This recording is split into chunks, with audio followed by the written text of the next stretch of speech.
Hell's Angel saw something strange on the girl's neck and knew she didn't have long. At 3:40 in the morning, the Lamplight Diner on Union Avenue was the only lit thing for 6 blocks. Junie worked the counter alone. The fluorescent tube above the pie case had a buzz in it, a low nagging hum like a fly caught in a jar, and she had stopped hearing it back in June. She wiped the laminate in long, slow circles, following the same route her rag had followed 1,000 times. Ketchup caps checked, sugar caddies squared. Salt shakers turned so the little dents in the metal lids all faced the same way. Because nobody would notice. And she would. Outside, the heat still sat on the parking lot like a hand. August in Bakersfield didn't cool off at night. It just stopped shouting. She heard the bikes before she saw them, a long, low rumble coming up Union, growing, filling the windows, until the glass in the pie case trembled and the whole diner sounded like it was clearing its throat. Then, the door banged open.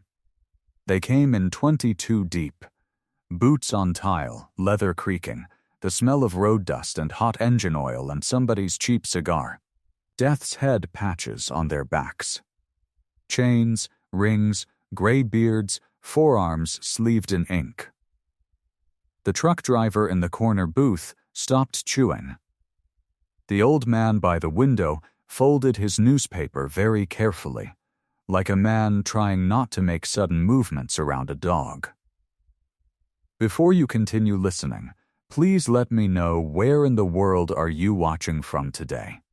Now back to the story. The diner went silent. The way diners always go silent. Leading them was Ray Whitcomb, 62, whom everybody called Pastor. He had a white mustache and the unhurried walk of a man who had never once in his life needed to rush to prove anything. He took his sunglasses off in the doorway, though the sun hadn't been up in 7 hours, and he looked around the room like a man checking whether he'd tracked mud in. "Evening," he said. "Or morning." We ran a little long. Junie was already moving. She came out from behind the counter with an armful of menus and no expression on her face except welcome. 19 years old, hair wound into a bun so tight it looked wired on. Sneakers held together at the left toe with a strip of duct tape gone gray. A name tag pinned crooked to her apron that said June. "Take the back 4 booths and the whole counter, and give me 2 minutes on the coffee," she said. "Kitchen's open till 6. Grill's hot. If you want pie, order it now, because I've only got 3 slices of the peach and I'm not fighting anybody over it." Somebody laughed. The room let out its breath. Cole Reyes took the 3rd stool from the end. He was 45, silver coming in hard at both temples, and he sat the way tired men sit, forearms on the counter, shoulders down, letting the stool hold what the road had been holding. 12 hours in the wind. The run had been for the burn unit fund, kids' faces on the collection jars, and they'd cleared $11,000 and change. His hands still had that hummed-out feeling from the bars. He reached into his cut for his reading glasses, checked over both shoulders first, then put them on to look at the menu. Cheaters, Rooster called them. Deacon didn't much care for the world knowing. 11 years, 2 months, and 9 days since his last drink. Everybody at this counter knew it, and nobody said it. That was the deal. "Grandpa's got his specs on," said Rooster, dropping onto the stool beside him. 29, Patch so knew the leather still smelled like a shoe store, jaw already going before his brain got there. "Can you see the prices, Deacon, or you need me to read 'em to you?" "I can see your tab," Deacon said. "It's got my name on it." Teo took the stool on the other side without a word. 34, quiet, hands scrubbed clean, the only man in the club who never had grease under his nails. He kept the books, and he'd kept people alive in Kandahar before that, and he did both jobs the same way. He set his phone face down on the counter and folded his hands. 11,460, Teo said. After gas. Pastor, 2 stools down, nodded once. That'll do. Junie came down the line with 2 pots, 1 in each fist, and started filling. She didn't ask. She just poured, reading cups instead of faces, and when she got to Deacon, she topped him off before he'd taken a sip. Cream? Sir? Black. Yes, sir. Sir. Out of a 19-year-old to a man with a death's head on his back and a scar through one eyebrow. She said it easy, like a hostess in a nice hotel, and she didn't flinch when Big Wendell squeezed past behind her, 350 pounds of him, apologizing all the way. Deacon watched her work for the next 40 minutes because there was nothing else to look at. She never wrote a ticket wrong. She never stood still. She carried 5 plates up one arm and slid them down without a rattle, and she never once ate anything. Not a fry off a plate, not a cracker. At 4:15, the crowd thinned out to snoring men and empty syrup. Junie cleared table 9, and Deacon saw her lift the breadbasket, glance toward the pass-through window, then slide 2 dinner rolls into her apron pocket. Quick, practiced, the way you'd pocket a key. She turned, and her eyes met his. For half a second, something moved behind her face. Then it smoothed over, and she gave him a small, polite smile, the kind that came out of a drawer, and she carried the tub of dishes into the kitchen without hurrying. He sat there. It was over 100 degrees outside at 4 in the morning, and the kitchen behind those doors had to be running 90, and that girl had a thin gray scarf knotted snug around her throat. At 4:30, he laid a 20 under his cup for a $2 coffee and walked out into the heat. The bikes sat in a long, crooked row, chrome ticking as they cooled. He swung a leg over the seat and sat a moment with his hands on his knees, looking at the yellow rectangle of the diner window and the small figure moving back and forth behind it. None of my business, he told himself. He was going to come back tomorrow night anyway. Rhea's small engine repair sat on a gravel lot behind the clubhouse, a cinder block building the color of an old tooth with a hand-painted sign that had faded from red to something like rust. Saturday was mowers.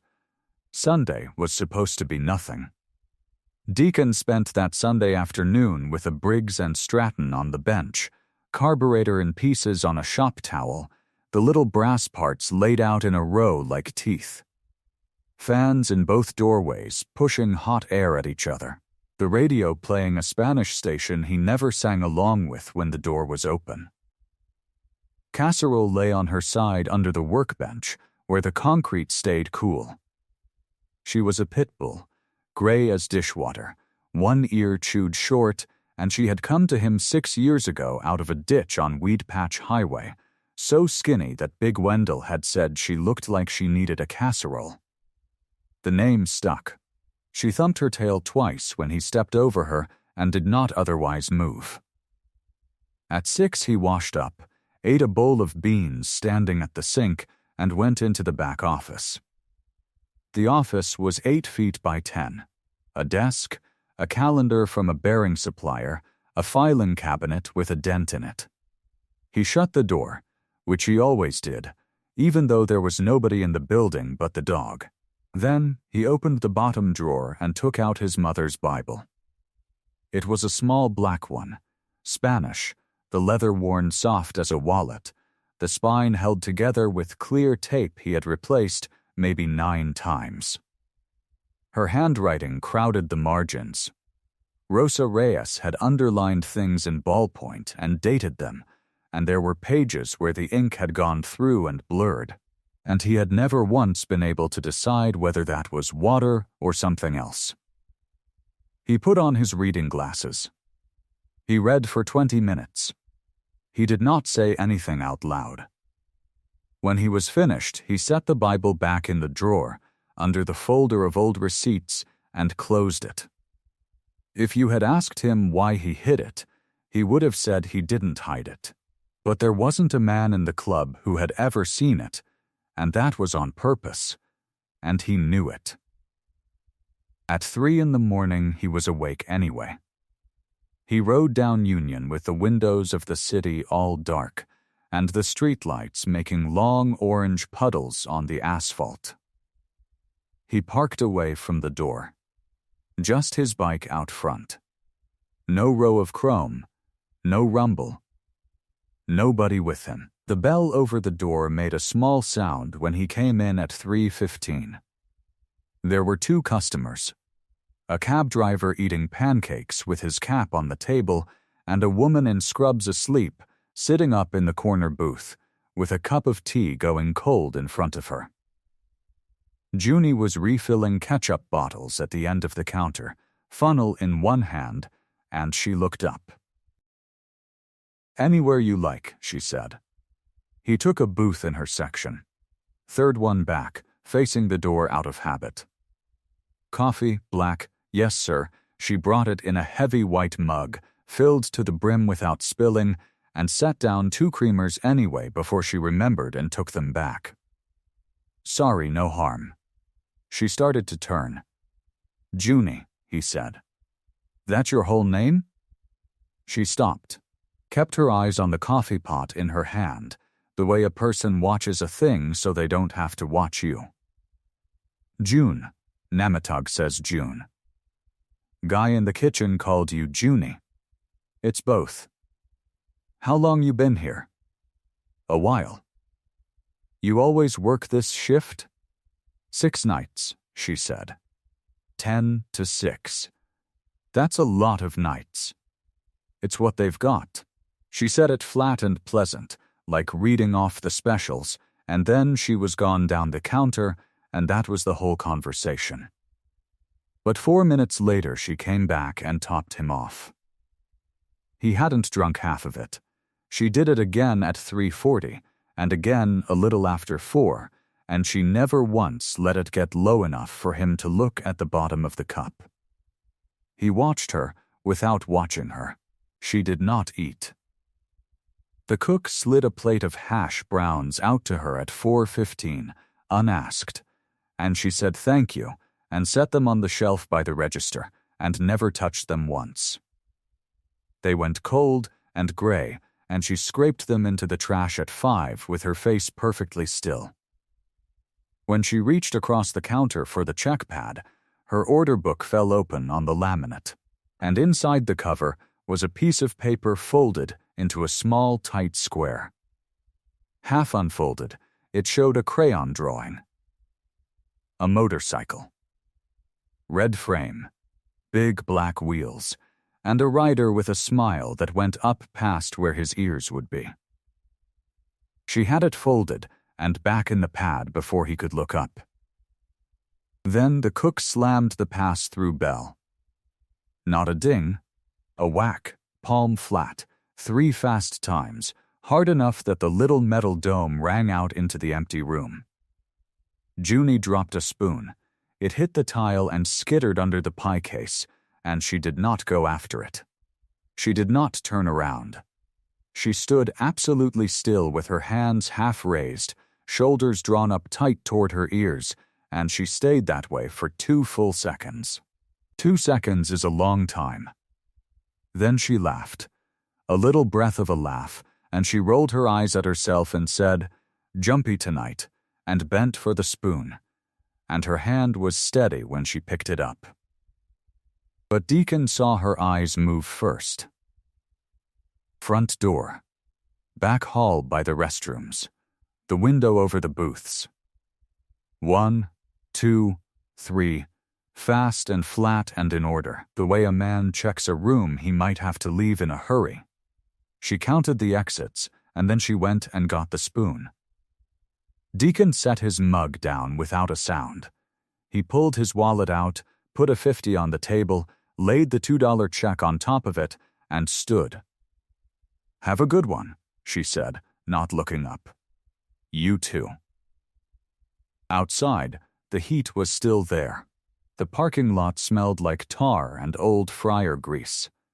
He swung a leg over the bike and sat, hands on his knees, key in his fist, and did not start it. Something old was coming up his back. Slow, cold, one vertebra at a time. They came in loud at midnight, the whole pack of them, boots on the tile and leather creaking, and the bell over the door ringing itself stupid.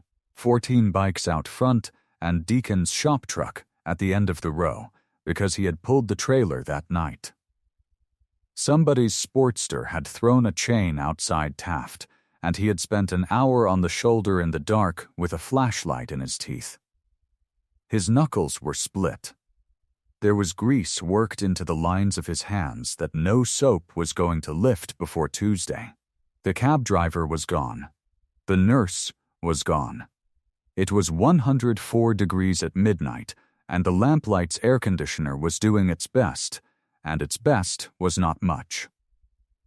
They took the back 3 booths.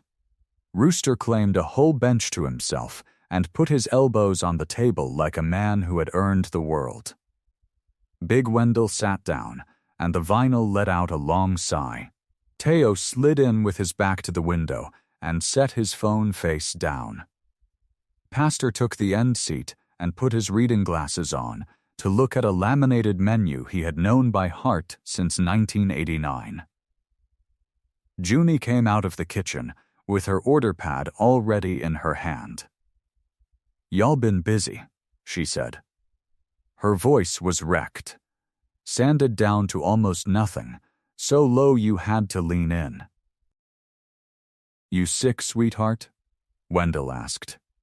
"Allergies," she smiled with her whole face. "Kern County in August. Who's having coffee?" Every hand went up.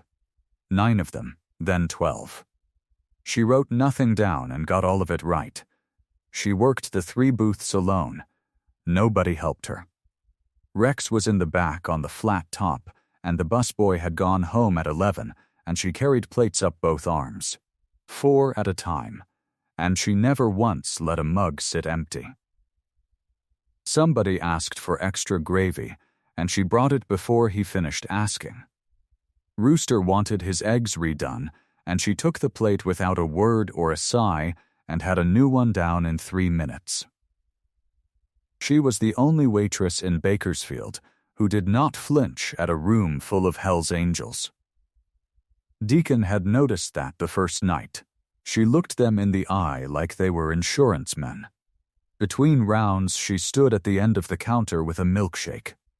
Strawberry, in a tall glass, sweating in the heat. She drank it the way a person takes medicine. A tiny sip, held in her mouth a second, then swallowed, and every single time she swallowed something crossed her face and went away again. Her chin came up. Her eyes closed for half a beat. Then it was gone, and she was wiping the counter. She got through maybe a third of it in an hour. Deacon sat at the counter 2 feet from the coffee station, on a stool, because the booths were full and because you could see the whole room from there. He had one hand around a heavy white mug and the other flat on the laminate. She was wearing the scarf, thin gray, some cheap knit thing, knotted twice at her throat. The kitchen behind her was running at 90 degrees, and the parking lot outside was still hot enough to soften the tar, and the girl had a scarf tied around her neck. He had watched her wear it for 3 weeks now. At 2 in the morning, the pot on the bottom warmer went empty, and she reached for the fresh one. The good pot was up on the top warmer, the one Rex kept for the graveyard rush, and it sat high, and Junie was not a tall girl. She came up on her toes. One arm went all the way up, sneaker heels off the tile, her shoulder rising past her ear, the other hand braced on the edge of the machine. The knot at her throat pulled loose. The scarf slid down and hung open like a curtain drawn back. Deacon saw it clearly. 3 full seconds, and in 3 seconds you can see everything. Low around her neck, sitting just above her collarbones, was a ring.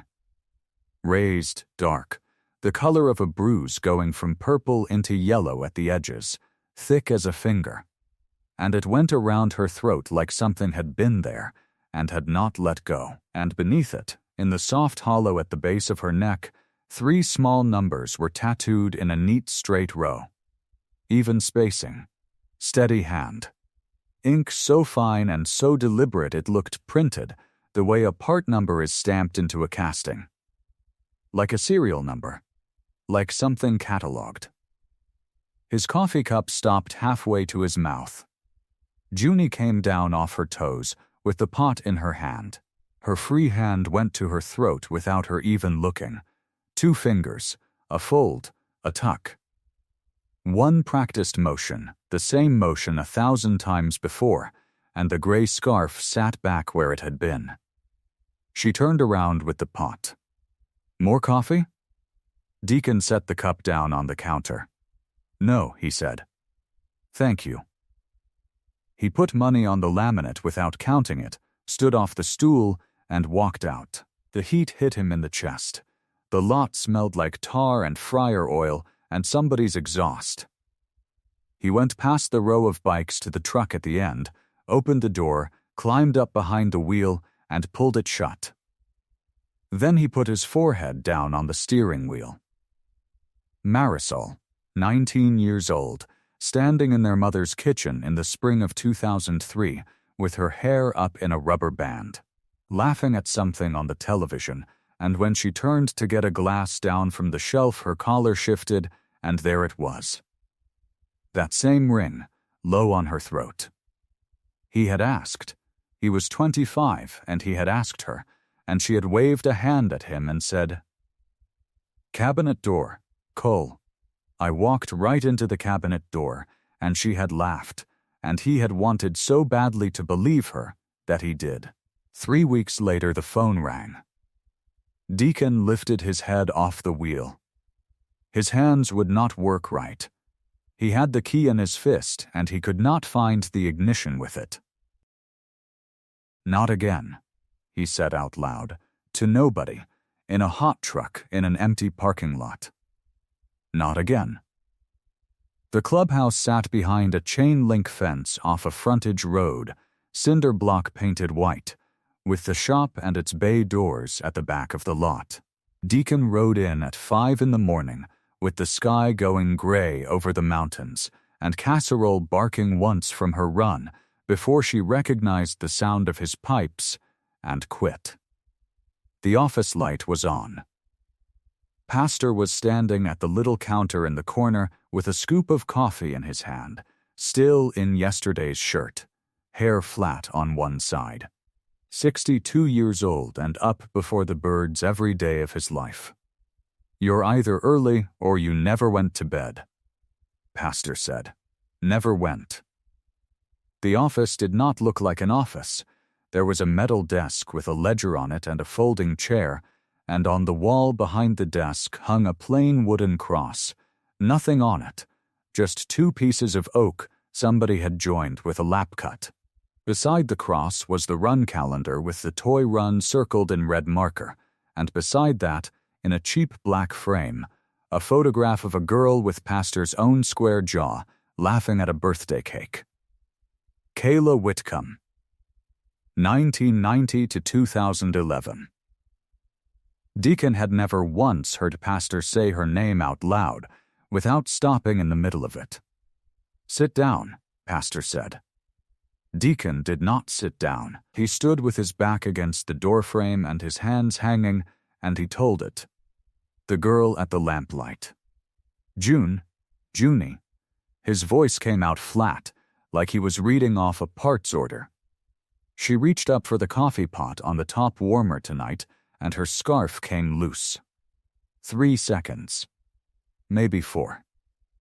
Pastor set the scoop down. There's a ring around her throat. Low, right above the collarbones, raised up thick as my finger and gone purple and yellow at the edges. All the way around, and under it, right in the hollow here. He touched his own neck. 3 numbers, tattooed, little bitty ones, straight line, even spaces. Like somebody stamped a part number on her. The coffee maker started to hiss, and neither of them looked at it. She fixed the scarf without looking, Deacon said. 1 motion, 2 fingers, fold, tuck. You know how many times a person has to do a thing before they can do it without looking? Pastor pulled the folding chair out and sat in it himself, slow, both hands on his knees. Say the rest, he said. Deacon looked at the cross. 2003. My sister was 19. He had to stop and start again. Marisol, she's standing in my mother's kitchen in the spring and she reaches up for a glass and her collar moves and there it is. Same ring. Same place. And I asked her, I want that on the record with you, Ray, I asked her. And she laughed at me and said cabinet door. Cole, I walked into the cabinet door. And you took it. I took it because I wanted to. Deacon's jaw worked. I was 25 years old, and I was drinking 1/5 a day, and I had not been sober on a Sunday since I was 19. Taking it was easier. 3 weeks later, I got a phone call at 4 in the afternoon from her boyfriend's cousin. Girl I never met. She said Marisol was gone. That's the word she used, gone, and I was 3 days into a bender and I sat down on the floor of my apartment with the phone still in my hand. The coffee maker gurgled and went quiet. I paid for the headstone, Deacon said. $260 down and the rest over 8 months. Gray granite. I've gone out there on her birthday for 20 years. Pastor didn't say anything for a long while. He looked at the photograph of his daughter, and then he looked at the floor between his boots. That girl at the diner, he said finally. She's not your sister. I know that. No, son, I don't believe you do. Pastor lifted his head. You've got 20 years of load in your back, and you just found somewhere to set it down. I've done it. I did it for 4 years after Kayla. Every girl that age was her. Every one. There's a man out there, Deacon said. You understand what I'm telling you? Somebody put their hands on that kid's throat and then put a number on her. Somebody's got her scared enough. She works 6 nights a week and wears wool in August. I intend to find him. And then? And then he stops. Pastor stood up. He was shorter than Deacon and had been for 30 years, and it had never once mattered. You go find him and you break him in half, he said, and that girl still goes home to whatever she goes home to. Only now she knows a stranger's been looking at her neck and talking about her behind her back. You want to know what that does to somebody like that? It shuts the door. Forever, and you'll never get it open again. So I do nothing. I didn't say nothing. Pastor picked up the pot and poured 2 cups nobody was going to drink. I said we don't get to decide what saving her looks like, son, she does. Deacon stared at him. You go back, Pastor said. You sit in her section. You tip her. You learn her name, her real one, and you let her learn yours. And when she's ready to hand you something, you'll be there with both hands open instead of both fists closed. That's the whole job. That's slow. It is. She might not have slow, Ray. Pastor held out the cup. Then you'd better start tonight. The sun was coming up over the fence when Deacon got home. His house was 3 rooms and a carport on a street with no trees, and it was already warm inside because he never ran the air until the afternoon. He went to the hall closet and reached up past the winter coat he never wore and got down the shoebox. Old sneakers box, the cardboard gone soft at the corners. He set it on the kitchen table and turned on the lamp and lifted the lid. Rosary. His mother's mass card. A folded receipt from Kern Memorial Monuments, and near the bottom, a photograph with a white border, the color gone a little orange the way they all do. Marisol at 19. Standing in the yard on Quincy Street with a garden hose in her hand and her head tipped all the way back, laughing at something out of the frame, her mouth wide open. Absolutely gone with it. Weight on one hip. Chin up, Deacon put the picture under the lamp and sat down in front of it and did not move for a long time. The clock on the stove said 6:14. 15 hours until the graveyard shift started at the lamplight. I missed it once, he said to the photograph. I'm not missing it twice. He came in the next night at 3:10 and took the corner booth in her section, and after that he came every night. Wednesday she brought him coffee before he asked for it. He left $2.80 on the check and $40 under the sugar caddy. When he came back Thursday, she set the mug down and said, "Sir, you left too much." I left what I left. I can't take that. You already did. It's Thursday. He opened the menu he never read. Bring me the eggs. She stood there another second with her order pad against her chest, and then she went and brought him the eggs. Friday, he asked where she was from. She said Bakersfield, mostly. He asked what mostly meant, and she said around, and topped off a trucker's cup 2 booths down. Saturday, he asked who took care of her. She laughed at that, one short breath through her nose, and said, Rex gives me all the hours I want. That's not what I asked. It's the answer I got, sir. Sunday at 4 in the morning the lot was empty, except his bike and a squad car. And he said, It's 102 degrees out there at 4 a.m. And you're wearing a scarf. I run cold. Nobody runs cold in Bakersfield in August. Junie tucked the pot back on the warmer and wiped a ring off the counter that was already gone. You want pie? Rex made cherry. It's the good one. Monday he offered her a ride home.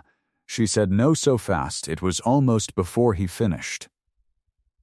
Tuesday he offered again, and she said no thank you, and her hands went to the knot at her throat, without her knowing they did it. Wednesday, he said, It's 2 miles to anywhere from here. Let me run you. And she looked at him with something in her face that was not fear of him exactly, more like the look of somebody guarding a door in a house he wasn't allowed to see. East, she said. I live east. That's as much as anybody gets. He watched her out the window that night.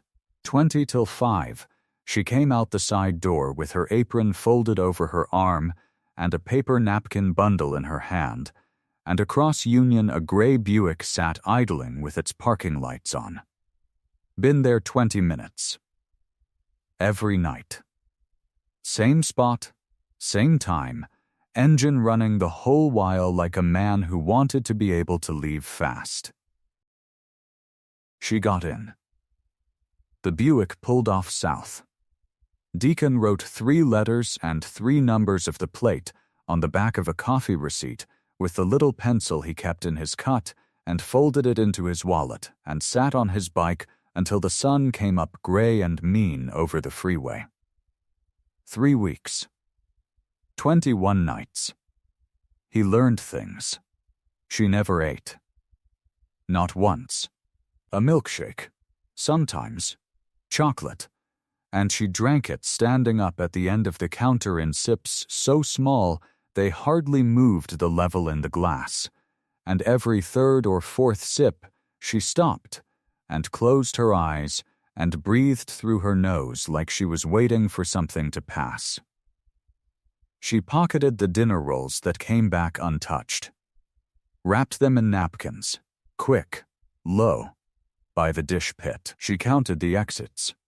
He would have missed it if he hadn't done the same thing his whole life. Front door, side door, kitchen, every time somebody new came in. When Ernesto slammed the pass-through bell, she jumped like a gun went off. And she never called in. 6 nights a week, 21 nights. She was there.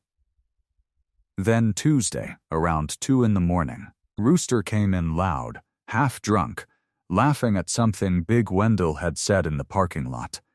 29 years old, with his patch still stiff.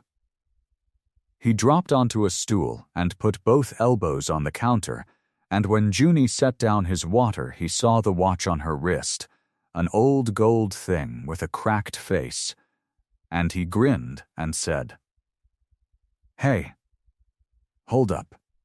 Is that a Timex? My grandma had that exact one," and he reached across the counter and took hold of her wrist to turn it toward the light. She went white. That was the part Deacon would think about later. Not a flinch, not a pull. All the color simply left her face, and she went absolutely still, arm loose in Rooster's hand, eyes fixed on the coffee warmer behind him, her whole body gone quiet as a held breath, the stillness of somebody who had learned, somewhere, that struggling cost more than standing there. Rooster let go like he'd touched a stove. "Whoa, hey, I didn't." Deacon was already up. He crossed the tile in 3 steps, got a fist in the back of Rooster's collar, and walked him to the door without a word, out into the orange lot light, and said something short and low there that made Rooster put both hands up and back away toward the bikes. When Deacon came back in, the counter was empty. Junie was crouched behind it, down by the low shelf where the ketchups lived, one hand flat on the floor and the other pressed just under her jaw, taking air in through her nose in small, careful pulls, like a person carrying water upstairs. He came around the end of the counter and she put her palm up. "Don't," she said. "Please don't come over here." He stopped where he was, held his hands out where she could see them, open, empty. "Junie, I'm fine. I'm fine. I just need a minute. I'm fine. Tell me his name." She lifted her head. Her eyes were wet and enormous, and there was something in them he could not read at all. "There isn't one," she whispered. He didn't believe her. Labor Day weekend, Saturday night bleeding into Sunday, and the lamplight was down to 4 people. A trucker asleep over a plate of hash. 2 kids in prom shoes eating pancakes at 3 a.m. because they had nowhere else to go. Deacon in the corner booth with a cup he'd stopped drinking an hour ago. Junie came out of the kitchen with a full tray of water glasses on her shoulder, 12 of them, maybe 14, and Deacon watched her cross the tile and knew before it happened. Her left knee went first. Just a hitch, the way a bike stumbles when it drinks bad gas. Her shoulder dropped, the tray tipped, and she tried to catch it against her hip. The sound was enormous. Glass went everywhere, skidding under the counter stools, spinning across the floor in wet arcs, water spreading out fast and dark on the tile.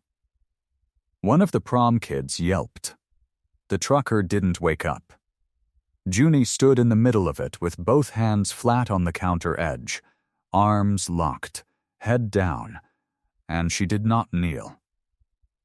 That was what Deacon saw. 20 years of walking into shops and reading a machine by the sound it made, and he read her in 1 second flat. Anybody else drops a tray, They go down on their knees. Every waitress in America goes down on her knees and starts picking up the big pieces with her fingers and apologizing. Junie stayed standing. Her back stayed straight as a fence post. She turned her chin a few degrees and swallowed, and her whole throat worked at it like a fist opening and closing. Rex came banging out through the swinging door with a towel over his shoulder, 60-something, gray stubble, flour on his forearms. "Whoa, hey, don't move, honey. You'll cut your feet up. Let me get the broom." "I've got it." Her voice came out thin and high. "Rex, I've got it. I'm fine." "Sit down a minute. I'm fine." She said it again, sharper. It slipped. "I'll clean it up. Go finish your pies." Rex looked at her a long moment. Then he looked at the ceiling, and then he set the broom against the counter within her reach and went back through the swinging door, because in 30 years of running a graveyard shift, he had learned exactly how much pride a person needs to keep standing. Deacon got up. He didn't come at her. He walked a wide half-circle around the wet part of the floor, and then he lowered himself down, all 230 pounds of him, knees popping, and crouched right in the middle of the broken glass. Boots crunching, the leather of his cut creaking in the quiet. He picked up a curved shard and set it in his palm. From down there he could see her face. She hadn't lifted her head. Her eyes were closed and her lashes were wet, and the little gray scarf had ridden up crooked so the bottom edge of the ring showed, dark and raised, in the fluorescent light. "Junie, don't. Look at me. Please don't." He set another piece of glass in his hand. His voice came out level and low. The voice he used on Rooster in parking lots. The voice he used on Casserole in a thunderstorm. "I'm 45 years old, and I've seen that ring on a neck exactly one other time in my life, and 3 weeks later I was picking out a casket. So I'll say this once. Whatever's choking you, you don't have long. And I'm not going to be a man who saw it and drove home." She came apart without a sound. That was the worst of it. No scream, no sob, nothing that would have made the prom kids look up from their pancakes. Her shoulders folded in an inch. Her mouth opened and shut. Tears ran down both sides of her nose and dropped straight off her chin onto the wet tile. Plink, plink, and she kept both hands welded to that counter edge and did not wipe her face, because wiping her face would have meant letting go. Deacon stayed down in the glass. "You've got it wrong," she said, barely a breath. "Sir, you have got it so wrong." "Then prove it." She shook her head. "Then prove it," he said again. "Let me follow you home." The prom kids paid and left.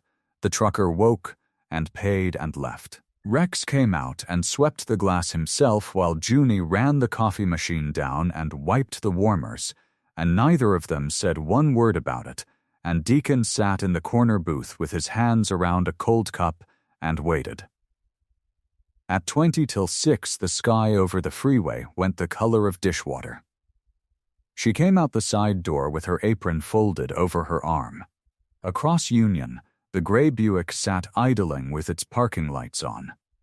She raised a hand at it, and the old woman behind the wheel raised one back, and the Buick pulled away south without her. Junie walked to where Deacon's bike stood. She held out a scrap of an order ticket, folded twice. Her hand was shaking. He took it. 9 numbers and a street he knew, out past the canal, in the part of East Bakersfield where the street lights had been out since spring. "Follow me," she said. Her voice was almost gone. "But when we get there, you're going to be quiet. You understand me? Don't wake up my brother." Her truck was a Nissan older than she was, primer gray on one fender, and it rattled at every stop sign like a can of loose bolts. Deacon rode 2 lengths behind it through streets going pink at the edges. Past the canal. Past a church with a hand-painted sign. Past a lot where somebody's chickens were already up and complaining. The duplex sat at the end of a street, with no working lights. Stucco the color of weak coffee. A patch of dirt out front where grass had given up years ago. A window air conditioner hung in the side window, propped and shimmed with a paperback shoved under one corner to keep it from falling out into the dirt. He could read the spine from the driveway. Something with a horse on it. Junie killed her engine. She stood there a second with her hand still on the door. "Boots," she said. "The floor squeaks by the fridge. Stay left." He took the boots off on the step and carried them in one hand like a man walking into a church. Inside it smelled like bleach and cinnamon. Somebody had cleaned this place with real effort and not much money. A couch with a bedsheet over it, tucked in tight at the corners. A television on a milk crate. Crayon drawings taped up in a neat row at exactly the height of a kid's arm. No boots by the door but hers, and a small pair of light-up sneakers. No jacket on a chair. No cigarettes, no beer cans, no shadow of a man anywhere in that room. Deacon had spent 3 weeks building a picture of who lived here, and the room came apart in his head like wet paper. Junie went to the kitchen table and turned the light on. It was a card table with a tablecloth taped to the underside.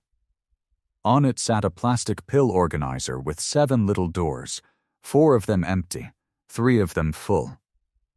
A stack of paper an inch thick, some of it envelopes with plastic windows, the top page stamped diagonally in red ink.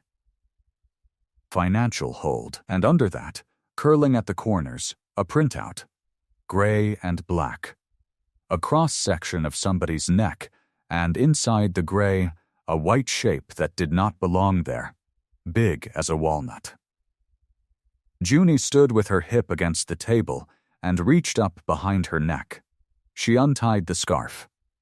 She did it slow, the way you take a bandage off something you already know is bad. And then she pulled the gray cloth away and let it hang from her fingers and lifted her chin so the light hit her. Deacon looked. The dark ring wasn't a ring.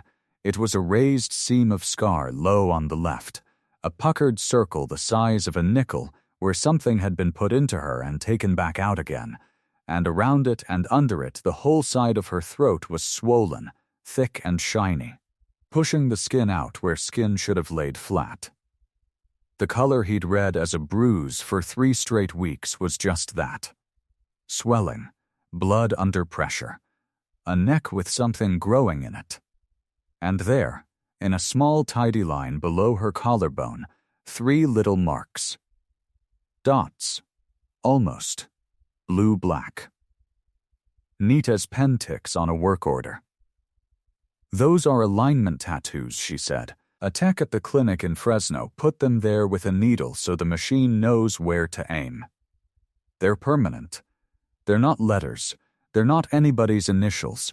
Nobody put them on me to own me." Her mouth twisted. "Nobody has ever laid a hand on me, sir. Not one time. That's the part you've had wrong since the day you started leaving me $40 tips."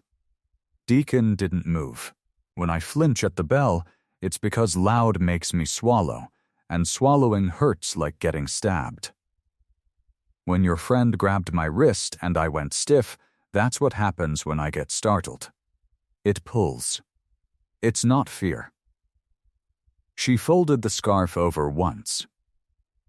"I don't take rides home, because if a person sees this door, they see him, and then they see 2 kids in a duplex, and one of them is 19. She sat down. She had to lower herself in stages. "Stage 3, she said. "Aggressive, it's treatable. That's the word they use. Treatable if I start now. Surgery first, then radiation, Every single day, 6 weeks. 8 if it's stubborn. Most of it I'd have to sleep there, and there is an hour up the road in Fresno. She pushed the stack of paper an inch toward him. I aged out of foster care in March of last year. I've got no insurance. That says what I owe them for the scan alone. Deacon looked at the number at the bottom of the page and felt the floor tilt. Behind him, a door creaked. Milo came out in Spider-Man pajamas with the feet worn through, hair flattened on one side, eyes still half-glued shut.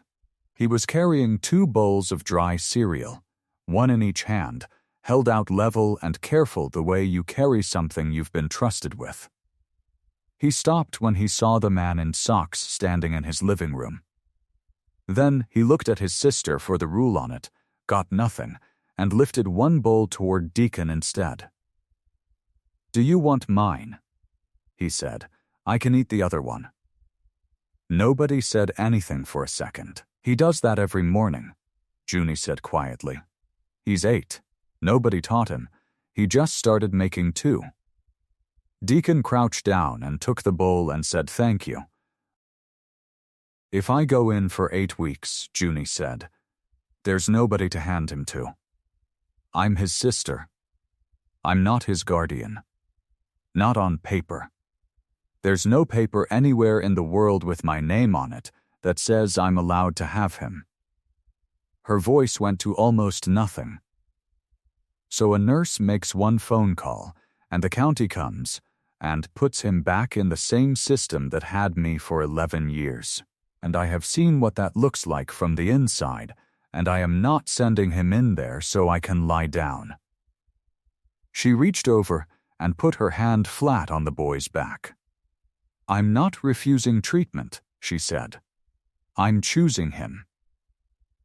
Deacon set the cereal bowl on the card table next to the pill organizer and the red-stamped page, and told them both he'd let them get to their morning. Outside, the sky over the canal had gone the color of the inside of a shell, pink and orange coming up over a chain-link fence. Somebody's sprinkler running 2 doors down. He got on his bike and did not start it. He sat there with both hands on the tank, 45 years old, and understood that he had spent 3 weeks reading the wrong story off a girl's skin. 3 weeks looking for a man. 3 weeks with his jaw set and his fists ready, and a whole club behind him aimed at somebody who did not exist. There was nobody to find. Nobody to stand in front of at a gas station and explain things to. No door to knock on. Just a billing department in an office building that wouldn't open till Tuesday because of the holiday. Just an intake worker somewhere with a caseload and a phone. Just a clock, ticking away inside a 19-year-old's throat while she carried water glasses on her shoulder 6 nights a week. And there was not a tire iron in the world that worked on any of it. The clubhouse lot smelled like spilled gas and wet cement at 7:15. Somebody had hosed down the concrete where the bikes had bled oil overnight. 15 men moved around in the early light with rags in their back pockets, coiling extension cords, hauling folding tables in from the run, arguing about whose saddlebag had eaten the good socket set. Pastor was at the toy drive shed with a padlock in his hand and a cigarette he wasn't smoking, just holding, the way he'd done since the doctor told him to quit. Deacon rolled in and shut the bike off and stood there with his helmet hanging off 2 fingers. Pastor looked at his face and put the padlock in his pocket. "How bad?" "Bad enough I need everybody," Deacon said. "Not tonight. Now the phones went out. That was how it worked." Pastor made 4 calls, and each of those men made 4 more, and by 9 o'clock the big room was full of leather and coffee breath and 40 men who had slept maybe 3 hours after a 400-mile charity run and had come anyway. Chairs scraped. The ceiling fan ticked. On the wall behind the head table hung the run calendar, the chapter charter, a wooden cross, and a framed photograph of a girl with braces who would have been 32 this year. Deacon stood up. He'd stood up in this room 100 times to talk about brake recalls and raffle tickets and who owed dues. He had never once stood up and felt his hands shake. 3 weeks ago I told most of you I found a girl at the lamplight getting choked by somebody, he said. I said I saw the mark.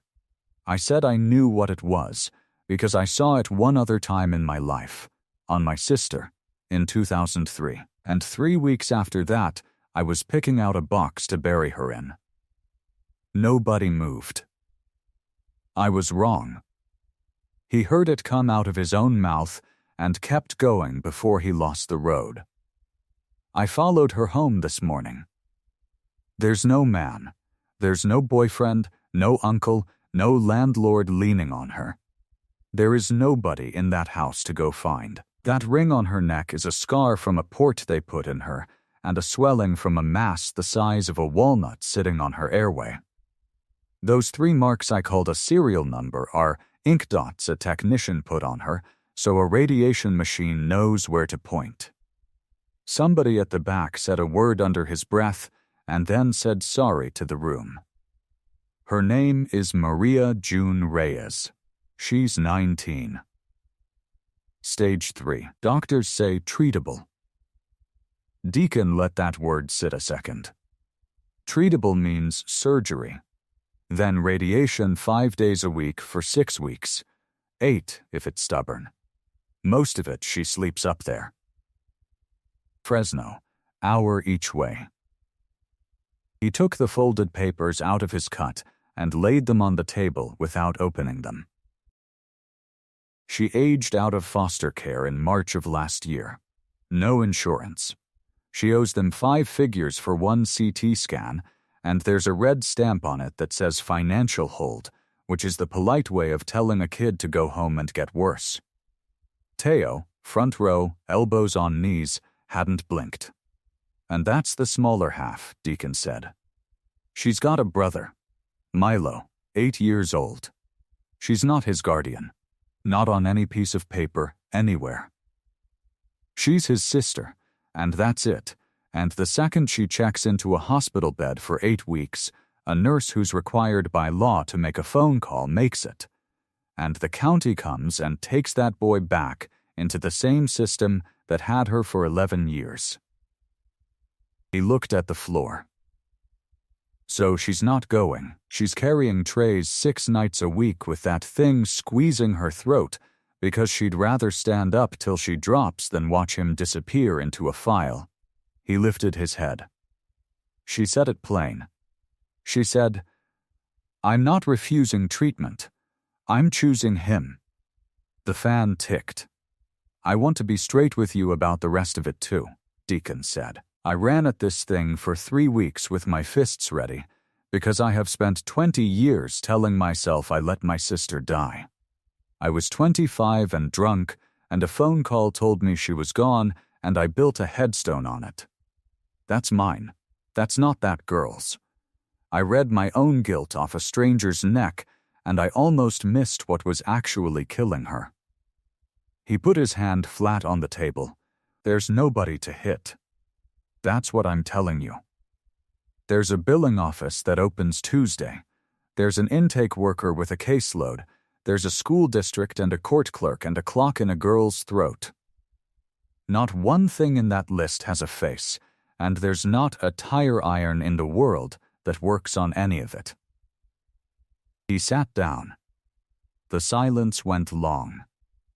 Long enough to hurt. 40 men looking at their boots and their hands and the girl in the photograph on the wall. Then, 3rd row, Rooster raised his hand. 29 years old, Patch 3 months old, the same kid who 2 days ago had wanted an address and a length of steel. He didn't wait to be called on. So we raise him, he said. Heads came up. 8 weeks, Rooster said, louder, like he was daring somebody to laugh. That's it? That's all it is? There's 40 of us in this room.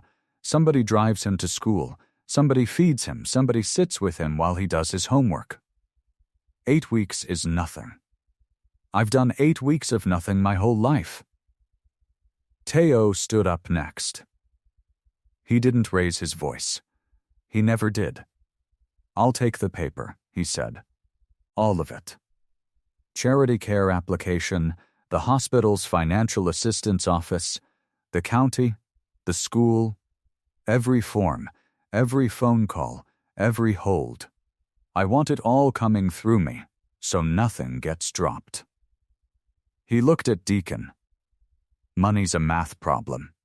I'm good at those. The door at the back opened, and Doris Whitcomb came in sideways with a 40-cup coffee urn against her hip and her purse on her arm, 71 years old, hair set, reading glasses on a chain. She set the urn down on the folding table hard enough to make the lid rattle and plugged it in. She stood up and listened. 10 seconds. Maybe 12. Then she turned around to the room and said, "Who's building the schedule?" Nobody answered. "That's what I thought," Doris said, and pulled a clipboard out of her purse. Pastor got to his feet slow, the way he did everything, and looked out over 40 faces. All in favor. Every hand in the room went up. Not one of them slow about it. He picked up the gavel and brought it down once on the wood. Then, it's club business. By 2 o'clock, the big room smelled like fresh coffee and Sharpie. Doris had a roll of masking tape around her wrist like a bracelet and a piece of white poster board pressed flat against the paneling. She smoothed it with her palm, licked the tip of the marker out of habit, and wrote across the top in block letters 2 inches tall. The rotation. She taped it up right beside the run calendar, so close the corners touched. Then she drew her lines with a yardstick because Doris Whitcomb did not draw crooked lines. Days across the top, she said, not looking behind her. Jobs down the side. If your name is on this board and you don't show, you don't call me, you call him. She pointed the marker at Pastor, without turning around, and he's got a gavel. The men lined up, 40 grown men with beards and bad knees and prison tattoos, standing in a line like it was the first day of school. Teo went first. 7:40, he said. School drop-off. Every day. Doris looked at him over her glasses. Every day is 5 days, Teodoro. Every day, Teo said. Behind him, somebody laughed and said, "Let him have it." Man drives 55 in a 55. I drive the speed limit, Teo said. That's what I said. Doris wrote his name in 5 boxes in a row. Her handwriting was small and hard and neat, the kind they used to teach. Big Wendell came up next, 350 pounds of him, hands like catcher's mitts, and he stood there working the brim of his cap in a circle. What's left, he said. Doris tapped the board.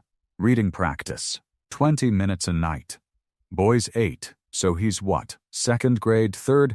Somebody's got to sit with him and a book. Wendell's jaw moved. He looked at the floor. I read slow, he said. So does he. No, ma'am. I mean, I read real slow. He said it quiet, so only the 2 of them and Deacon by the door could hear it. Letters swap on me. Always did. They put me in the back row and quit asking. Doris held the marker out to him. Then you're the only man in this room who knows what it feels like, she said. Write your own name.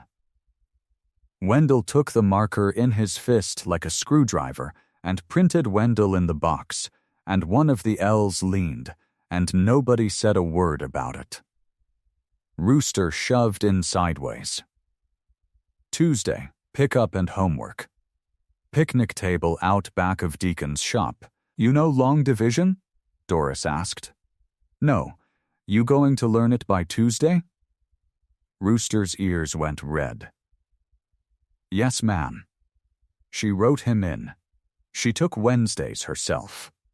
Bath night, clean clothes, nails, ears, the whole business, and she wrote the words bath night, Doris in letters bigger than she needed to, then turned around and looked at the room over the top of her glasses. Nobody argues with me on Wednesdays, she said. Nobody did. Deacon didn't put his name anywhere.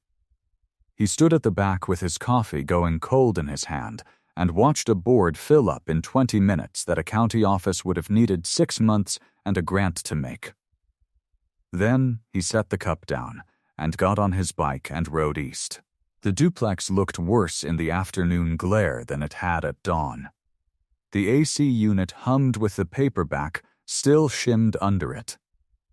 Junie answered the door with a dish towel over her shoulder and her scarf back on, knotted high.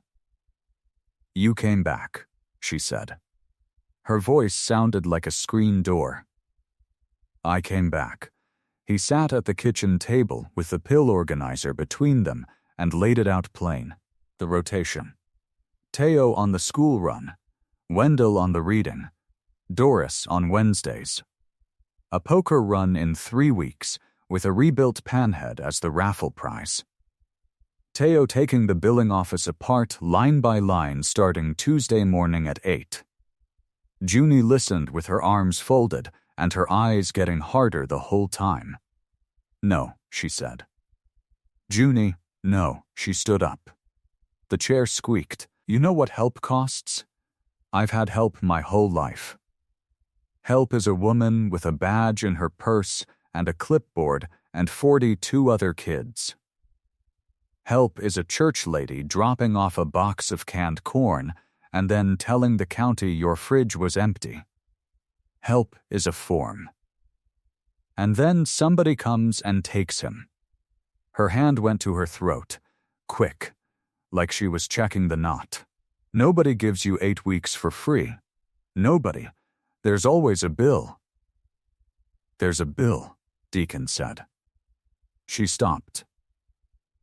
You'll answer the phone when Doris calls, he said. You'll let a fat man teach your brother to read.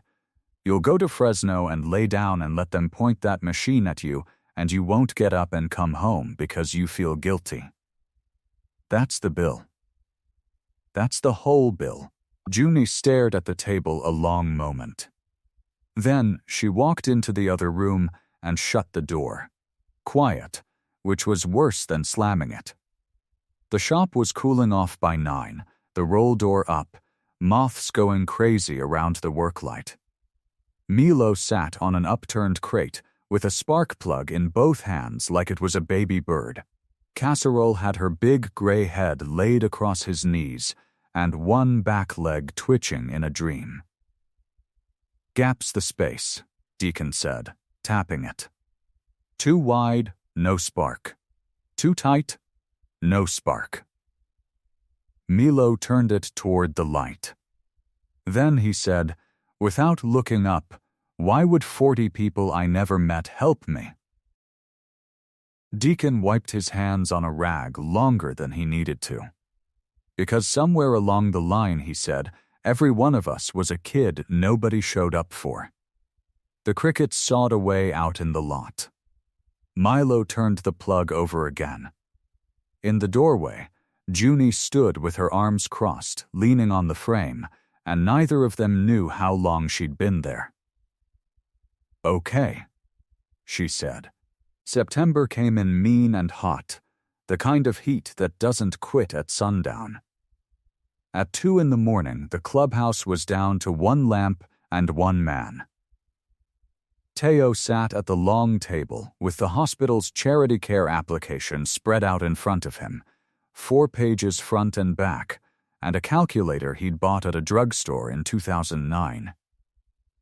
He wrote in block capitals. He read every line twice. When a box asked for household income, he stopped and worked it out from 12 weeks of Junie's pay stubs, which he had smoothed flat and stapled in order. And when he got the number, he sat back and looked at it for a while. $11,400 a year. 6 nights a week. He wrote it in the box. Pastor came out at 3 for water and found him still there, pen going. "You sleeping?" "After," Teo said. Doris did not sleep either, as far as anybody could tell. She got a church directory from the diocese office and a Baptist list from her cousin and worked down both of them with a phone in one hand and a pen in the other. Some hung up on her. Most didn't. She sold $340 of banana bread out of a card table in front of a hardware store in Oildale, and then sold 400 more the next Saturday because she'd learned to put the loaves in freezer bags with a ribbon. "People will not buy bread," she told Deacon. "They will buy a gift." Rex Halloran leaned on the pass-through at the lamplight at 4 in the morning, apron gray with flour, and said he'd bake pies. Deacon asked how many. "All of them," Rex said. "You want a number? I got 40 pie tins and an oven that don't quit. Do the math and then add pie." Deacon spent 2 weeks on the phone burning through 20 years of favors, a chapter in Barstow, a chapter in Reno, an independent club in Visalia that hadn't spoken to the Angels in 9 years and came anyway, a radio guy in Fresno who owed him a carburetor. Flyers went up in every bar, tattoo shop, feed store, and laundromat from Delano to Tehachapi, and they all said the same thing in fat red letters. Ride for June, 5 stops. $20 a hand. Raffle, 1963 Panhead, fully rebuilt. The bike sat under a sheet in the corner of the shop for those 2 weeks, and Deacon worked on it after closing until his hands cramped. Black tank, gold pinstripe, he laid down himself with a brush and a steady breath. Milo handed him sockets and learned the names of them. On the last night, Deacon pulled the sheet off, and Milo stood there with his mouth open and said it looked like a piano, which was somehow exactly right. Junie wanted the registration table. "You should be resting," Deacon said. "I should be useful." Her voice was down to a rasp by then, and she had to lean in close to be heard. "You want somebody who can count money fast and won't lose a single hand card? That's me. Put me at the table." He put her at the table. Saturday came up cloudless and 101 degrees. They opened at 7, and by 8 the lot behind the clubhouse was full and they were parking down the fence line, and by 9 they were parking in the dirt across the road. The noise was something physical. It sat in your chest. Chrome everywhere, so bright it hurt to look at, and men and women coming off bikes with plates from Nevada and Arizona and Oregon, pulling 20s out of their boots. 400 bikes. Somebody counted twice to be sure. Junie sat under a pop-up canopy in a folding chair with a cash box, a legal pad, and a stack of hand cards, and she took money from strangers all day long. She wrote every name. She made change without a calculator. When a man from Reno asked what happened to her voice, she pulled the scarf down 2 inches and said, "Cancer," and the man went quiet and put another 40 in the box. Rex sent 106 pies in the back of a van, and they were gone by noon. They counted at dusk on the tailgate of a pickup, Teo and Doris and Junie and 2 witnesses, bills flattened and banded, the ledger going down the page in Teo's block capitals. $68,400. Pastor climbed on a milk crate with a bullhorn and read the number out loud, and the sound that came back off 400 people rattled the windows of the clubhouse. Somebody fired up a straight pipe. Rooster picked Milo straight up off the ground and held him over his head like a trophy. and Milo laughed so hard he lost a flip-flop. Deacon stood in it and let it wash over him, and then Teo touched his elbow. "Behind the trailer," Teo said. "Bring the ledger." The noise dropped by half back there, the trailer blocking it. Teo had the legal pad and a page of his own notes folded in 3. He didn't waste any words. "Money's done," he said. "Surgery, anesthesia, the 8 weeks in Fresno, the gas, her rent while she's not working. With the charity care right down, if they grant it, we're covered. We might even be over." "Then why do you look like that?" Teo unfolded the paper. "Because I called the hospital's social work office Thursday to ask what else they need from us." He looked up. "Deacon, the day she checks in, they ask who's caring for the minor at home. She's 19. She's not his legal guardian. There's no order, no papers, nothing.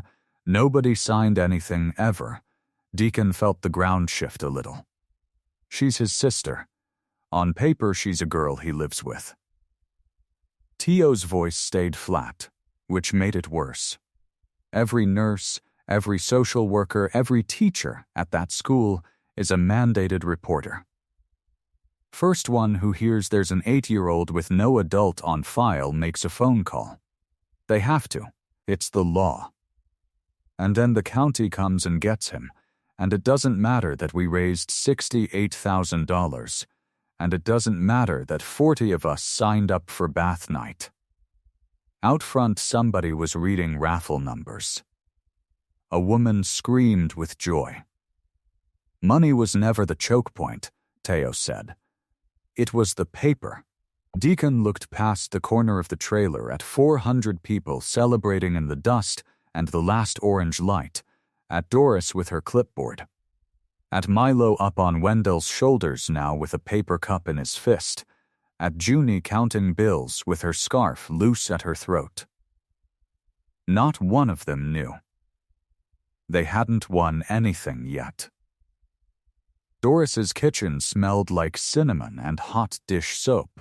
There were 3 pies left from the run, sitting in dented tins on the counter, and one of them was open on the table with 4 forks stuck in it because nobody had bothered with plates. The window unit rattled in the frame. Pastor sat at the head of the table with his reading glasses pushed up on his forehead. Rooster stood. Because Rooster couldn't sit when something was wrong. Teo had his legal pad. Deacon had grease still under his nails from the raffle bike and a cup of coffee he wasn't drinking. Alicia Vance came in at 9:40 at night in a gray suit she'd clearly worn all day, 4'11" in flat shoes, carrying a briefcase that looked big enough to hide a child in. She set it on the floor, pulled out a stack of photocopies, and laid them on the table next to the pie. "I'll eat later," she said. "Sit down, Rooster," he sat. "Here's where you are." She tapped the top sheet. Junie is 19. Milo is 8. She has physical custody in the sense that he sleeps in her apartment, and no custody at all in the sense that matters. No court order, no guardianship, no power of attorney. Legally, she is a roommate. "She's raised him since he was 3, Rooster said. "I believe you. The state doesn't care what I believe." Alicia slid a second page over. The minute she's admitted for surgery, the hospital's intake asks who's caring for the child. If the answer is nobody with legal standing, the social worker on that floor has a duty to report. That's not her being mean. That's her license, and Kern County Child Welfare will place him in emergency foster care within 24 hours. Doris set down her fork. "So we get papers," Pastor said. "So we get papers," Alicia agreed. "Temporary guardianship. There's a form. There's a hearing. A judge signs an order, and then the hospital has an adult on file and nobody has to make that call.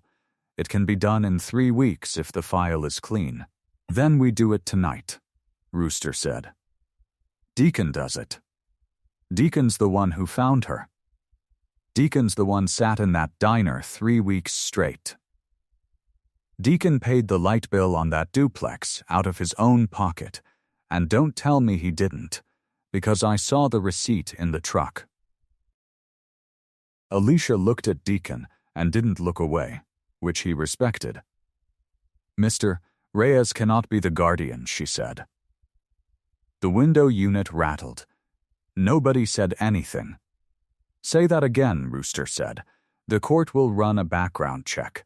Live scan, fingerprints, the whole thing." In 2004, he pled to assault with a deadly weapon. Alicia's voice didn't change at all. "That is a violent felony on a rap sheet, and every guardianship petition in California asks about it, and every judge reads it before they read one word about the man." That was 21 years ago. Yes, he's been sober 11. Yes, he owns a business. He pays taxes. He fixed the pediatric ward's generator for free. All true. Alicia finally leaned back, and I could put every bit of that in front of Judge Franks, and she would still be looking at a 45-year-old man with a violent conviction, no wife, no children of his own, and a Hell's Angels patch on his back, asking for custody of a boy he met 3 weeks ago. She would deny it. And once she denies it, we have a denial in the file, and everything after that is harder. Not just for Deacon, for Milo. Rooster stood up so fast his chair went over backward. He caught it, set it upright, and stood there gripping the top of it with both hands. "That's not right," he said. His eyes had gone shiny, and he didn't try to hide it. "You know that's not right." "It isn't right," Alicia said. "It's the law. Those are different things, and I get paid to know the difference." Deacon looked at the table, at the pie with 4 forks in it, at his own hands, wide and scarred and useless. 21 years ago, he was drunk in a parking lot in Oildale, swinging a piece of pipe at a man he was sure had known something about Marisol. He'd carried that night around like a stone in his boot every day since. He had never once thought it could reach forward and put a hand on the chest of an 8-year-old boy in Spider-Man pajamas. "Okay," he said. Rooster turned on him. "Deacon, she's right. Roos, sit down." "So who?" Rooster said. "Who does it?" "Me? I got a Dewey and I rent a room." "Us," Doris said it. She hadn't raised her voice, and everybody heard it anyway. She stood up, wiped her hands on her apron, and looked at Alicia straight on. 71 years old. Ray's 62. Married 40 years next June. Neither of us has so much as a parking ticket, and I have the file to prove it, because I keep files. We own the house outright. There's a bedroom at the end of the hall with a twin bed in it and a dresser that's been empty since 2011. Her chin came up. Pastor Kim at First Presbyterian will write a letter tonight if I call him. He owes me a letter. I made 300 casseroles for that church. Elisa's pen stopped moving. "That works," she said quietly. Pastor Whitcomb took his glasses off his forehead and folded them and set them on the table, and when he spoke his voice was gravel all the way down. "We buried a daughter in that house," he said. "I'm not burying a boy in a file. Nobody said anything for a good 10 seconds. Then I'll draw it up tomorrow," Alicia said. "I'll need birth certificates, proof of residence, and Junie's signature consenting. She has to agree. If she fights it, we lose." "She'll agree," Deacon said. "I'll ask her right." He got up. He shook Alicia's hand, and hers disappeared inside his. He put his cup in the sink because Doris's kitchen was not a place where you left a cup. At the door, Rooster caught his arm. It should be you, Rooster said. It should be somebody, Deacon said. That's all it's got to be. He rode home with the heat still coming up off the road at 11 at night. The shop was dark and smelled like it always smelled. Cut grass and two-stroke oil and cold metal. He turned on the light over the workbench and nothing else. Casserole came out from under the parts shelf, stretched, and dropped her chin on his boot. In his cut pocket, behind the reading glasses, was a Polaroid Doris had taken that afternoon at the registration table. Junie in her folding chair, scarf loose, laughing at something, one hand out to steady the cash box. Milo leaning across her lap with a handcard in his fist and half a slice of Rex's cherry pie down his shirt. Deacon looked at it for a long time under the bench light.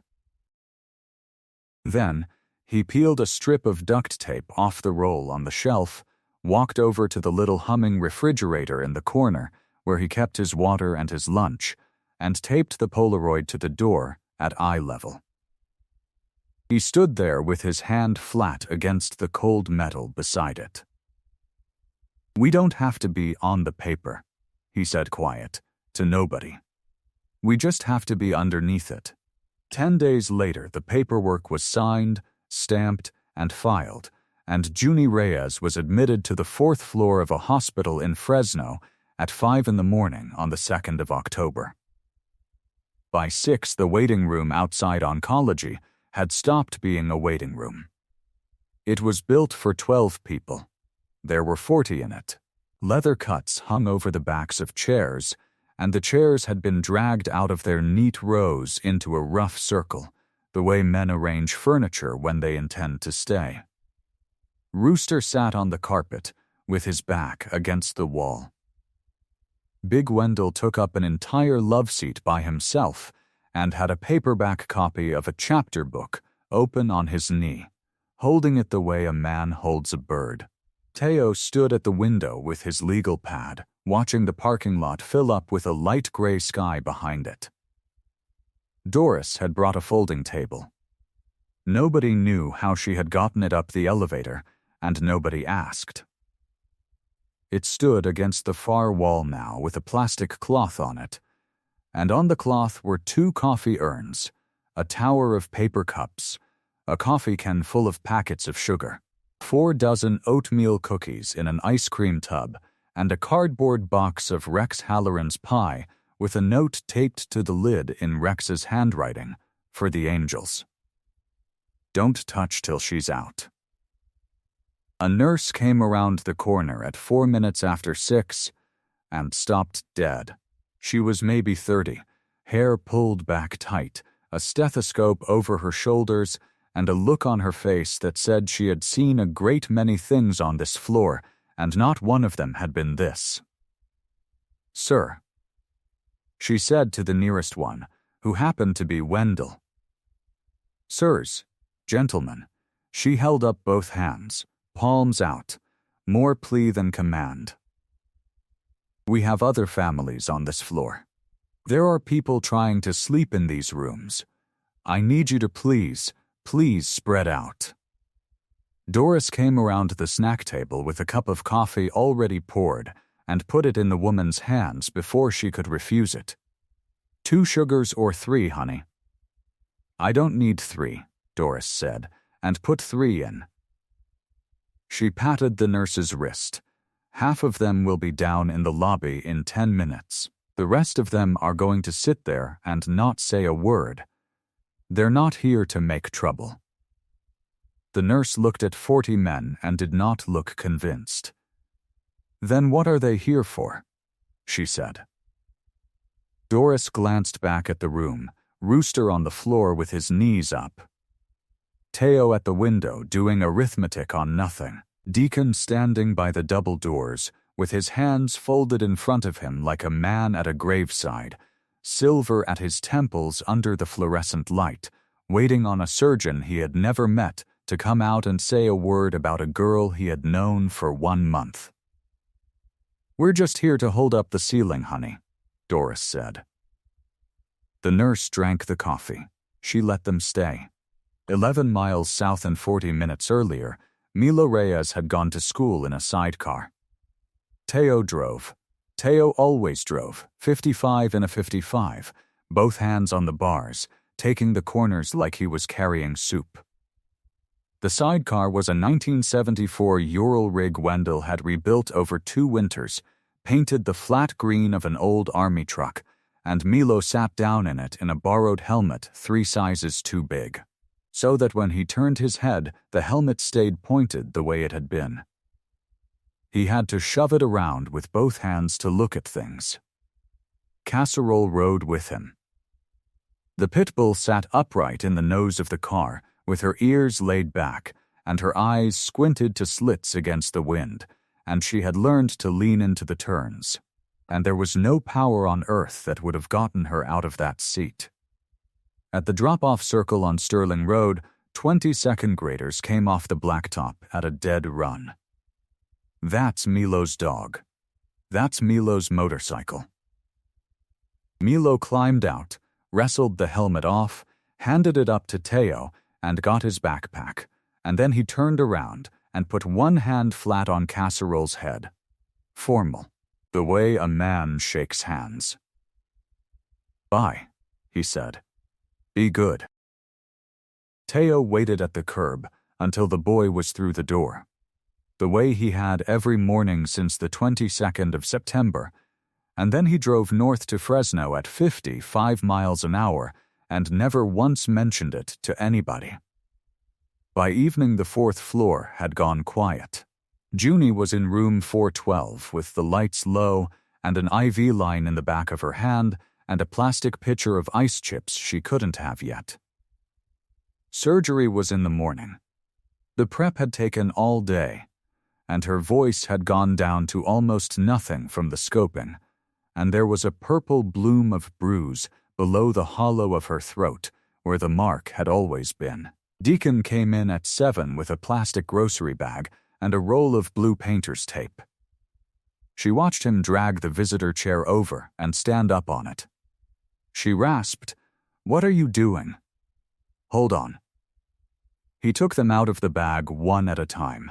24 pieces of construction paper, folded crooked, crayon and marker, and one that was mostly glitter glue and had shed most of the glitter into the bottom of the bag.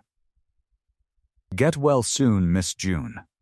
Get well, Milo's sister." A drawing of a motorcycle with about 9 wheels. A drawing of a dog with the word casserole under an arrow. A heart the size of a dinner plate colored in so hard the wax had gone shiny. He taped them to the ceiling. Every one. Directly over the bed, where a person flat on her back with a swollen throat would have to look whether she wanted to or not. It took him 20 minutes, and he had to get down and move the chair 4 times, and he wore his reading glasses to line them up straight, and he did not care who saw. Then he got down and sat and said, "Look up." She looked up. She read them one at a time, left to right, top to bottom, like a page. Her hand came up off the blanket and stopped in the air part way, because she couldn't reach them and wouldn't have touched them anyway. Her chin started going. 24, she whispered. Whole class. Nobody, she stopped. She pressed the back of her wrist against her mouth, and her shoulders came up off the mattress and shook, and the sound she made was almost nothing at all, because there wasn't any voice in her to make it with. 19 years old. 2 pairs of shoes, one of them taped. A birthday nobody had ever thrown a party for. She had never in her life had 24 of anything. Deacon put his hand over her hand and didn't say a word.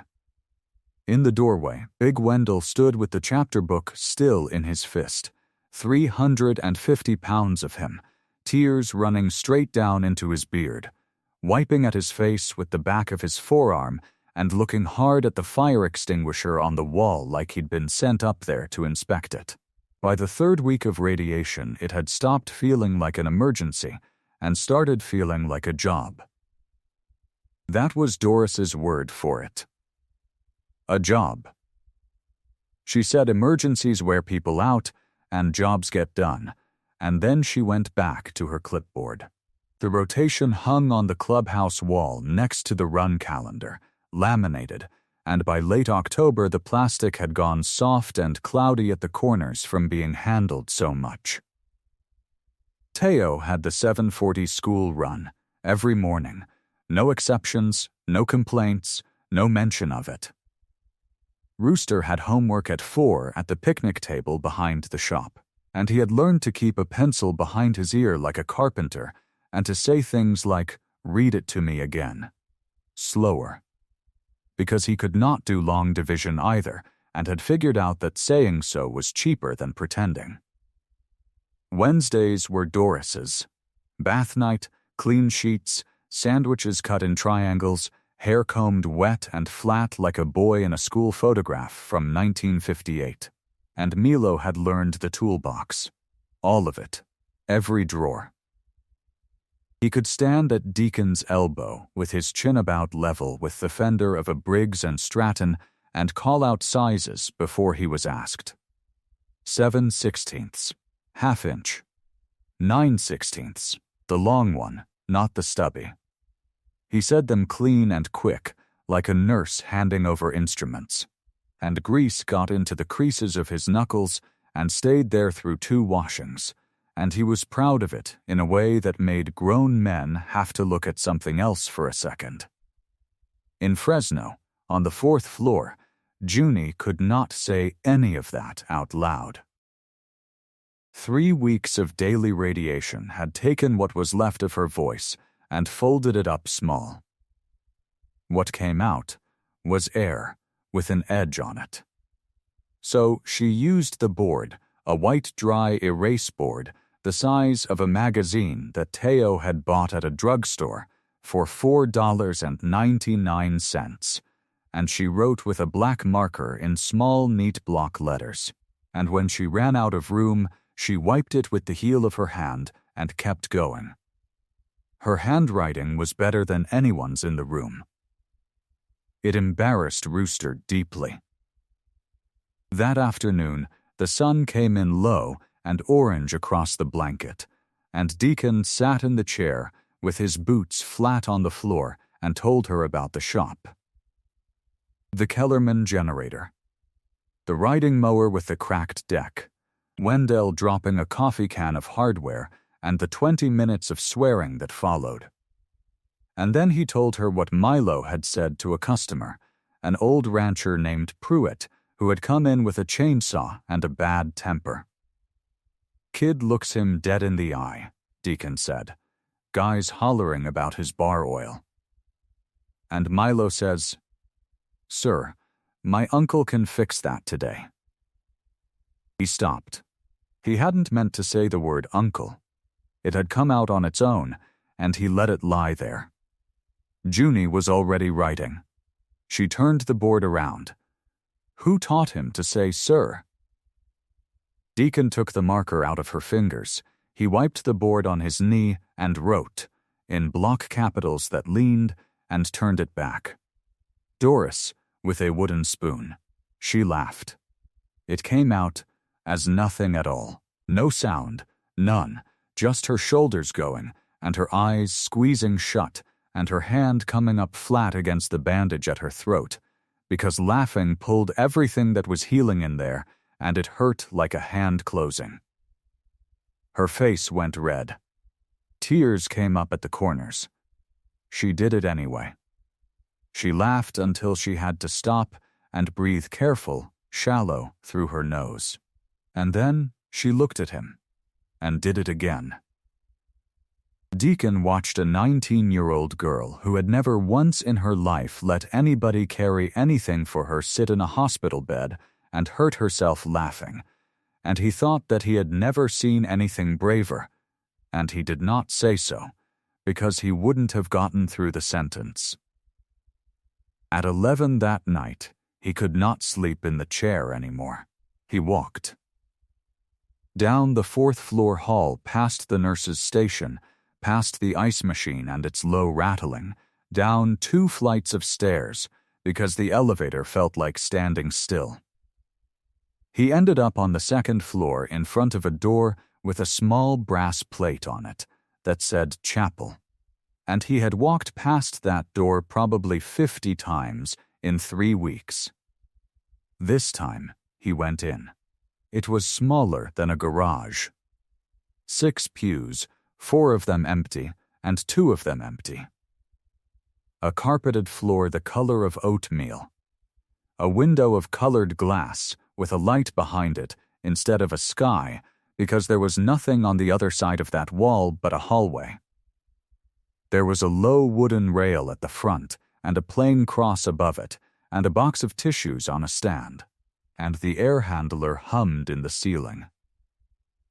Deacon stood in the aisle with his hands hanging.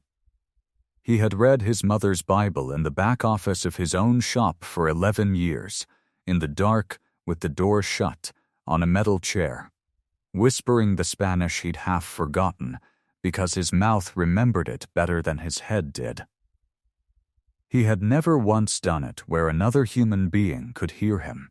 Praying out loud in front of a person had felt, since he was 25 years old, like showing somebody a wound. He got down into the 2nd pew and put his forearms on the back of the first one and lowered his head. His voice, when it came, was so rough it hardly sounded like him. "I don't know how to do this out loud." The air handler hummed. "I was 25 years old," he said. "I was 3 days off a bender, and somebody called me on a telephone and told me my sister was gone, and I believed it because believing it was easier than driving anywhere. I paid for a stone. I put her name on it. 20 years I've been going out there on her birthday and standing in front of it like a man who did something." He pressed his thumb and finger hard against his eyes. "I didn't save Marisol." His breath caught, and he pushed on through it. "I'm asking you to let me save this one. That's all. That's the whole thing. Let me save this one." He didn't know Rooster was in the doorway. He'd been there since the 2nd sentence. 29 years old, brand new patch, a candy bar in his fist he had walked 2 floors down to buy, and now had no intention of opening. He stood absolutely still. He did not clear his throat, and he did not back out, and he did not say a word. Because he had figured out in the last month that some things a man does not get told, he gets let in on. He came up the aisle. The carpet took the sound out of his boots. He sat down beside Deacon in the 2nd pew, close enough that their shoulders touched, and he put the candy bar on the bench, and he stayed. The waiting room on the 3rd floor had 11 chairs, and not one of them was built for a man to sit in for 4 hours. They had been there since 10 of 6. The vinyl was the color of a dead lawn, and the arms were wood, and the seats were shallow in a way that made your back go bad in 40 minutes. Doris had brought a folded newspaper and a pen. Pastor had brought nothing but his hat, which he held in both hands on his knees like a man at a funeral or a christening, and with Pastor those 2 things had always looked about the same. Teo went and got the coffee. He came back with 5 cups in a cardboard tray and no sugar because the little station by the elevator had run out, and nobody said anything about it, and everybody drank it anyway. Rooster could not sit. He made a lap. Window, magazine table, the double doors that said authorized personnel only, the potted plant that was plastic and had dust on the leaves. Back to the window. Then he did it again. His boots came down heavy on the tile, and every 4th or 5th lap he'd stop at the doors and look through the little wire glass window at nothing, at a stretch of empty corridor and a mop bucket, and then he'd start over. "Sit down," Doris said, without looking up. I can't." "Then walk quieter." He walked quieter. For about 3 minutes, Doris did her crossword. She filled it in with a ballpoint pen and no hesitation, and she said the clues out loud sometimes to nobody in particular.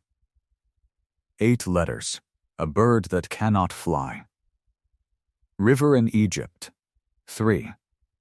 She had done this at her daughter's bedside in 2011, the whole last week of it, and Pastor knew that and did not mention it, and every so often he put his hand flat on her back between her shoulder blades and left it there a minute and then took it away.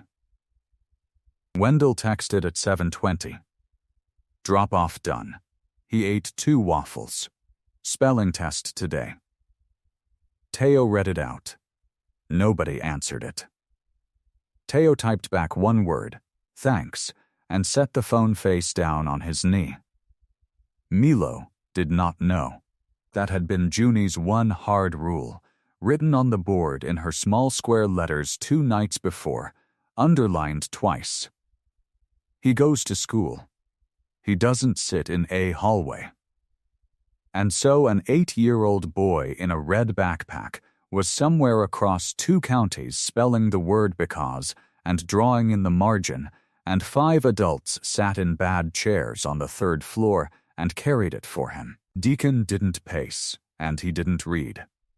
He sat with his boots flat and his hands loose in his lap, and in the inside pocket of his jacket, against his ribs, there was a photograph that had been folded and unfolded so many times that the crease had gone white and furry.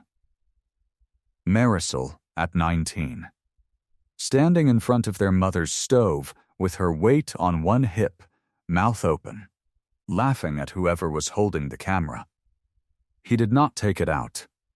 He put his hand over the outside of the pocket, over the flat shape of it, and he left it there, and after a while he put his hand back in his lap, and then after another while he put it over the pocket again. 4 hours is not a long time. 4 hours is nothing.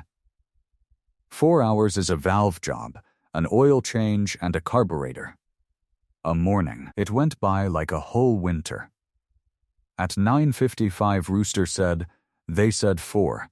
It's been 4. It's been 3:55, Teo said. Same thing. It isn't. At 10:18 the double doors opened. The surgeon was a small woman in her 50s with her cap still on and her mask pulled down under her chin, and there was a line pressed into her cheeks from the elastic. She looked at the 5 of them and did not look surprised, because she had been told there would be a lot of them, and she came all the way over instead of talking from the doorway, which Deacon would remember about her for the rest of his life. "You're all with Maria Reyes." "Junie," Doris said. "Junie." The surgeon nodded. "We got all of it. Fully removed.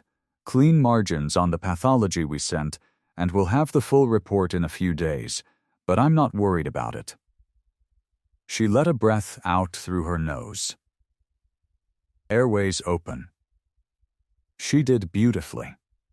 Honestly, she did better than I expected, and I expected her to do well. The air handler hummed. Rooster made a sound like he'd been hit in the stomach.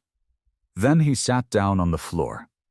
Right there on the tile in front of the plastic plant, cross-legged, 29 years old, with his forearms on his knees and his head down. And he cried the way a kid cries. Wet and loud and with no shame in it at all, and Pastor put a hand on the top of his head and left it there. Doris closed her crossword. Deacon nodded once. That was all.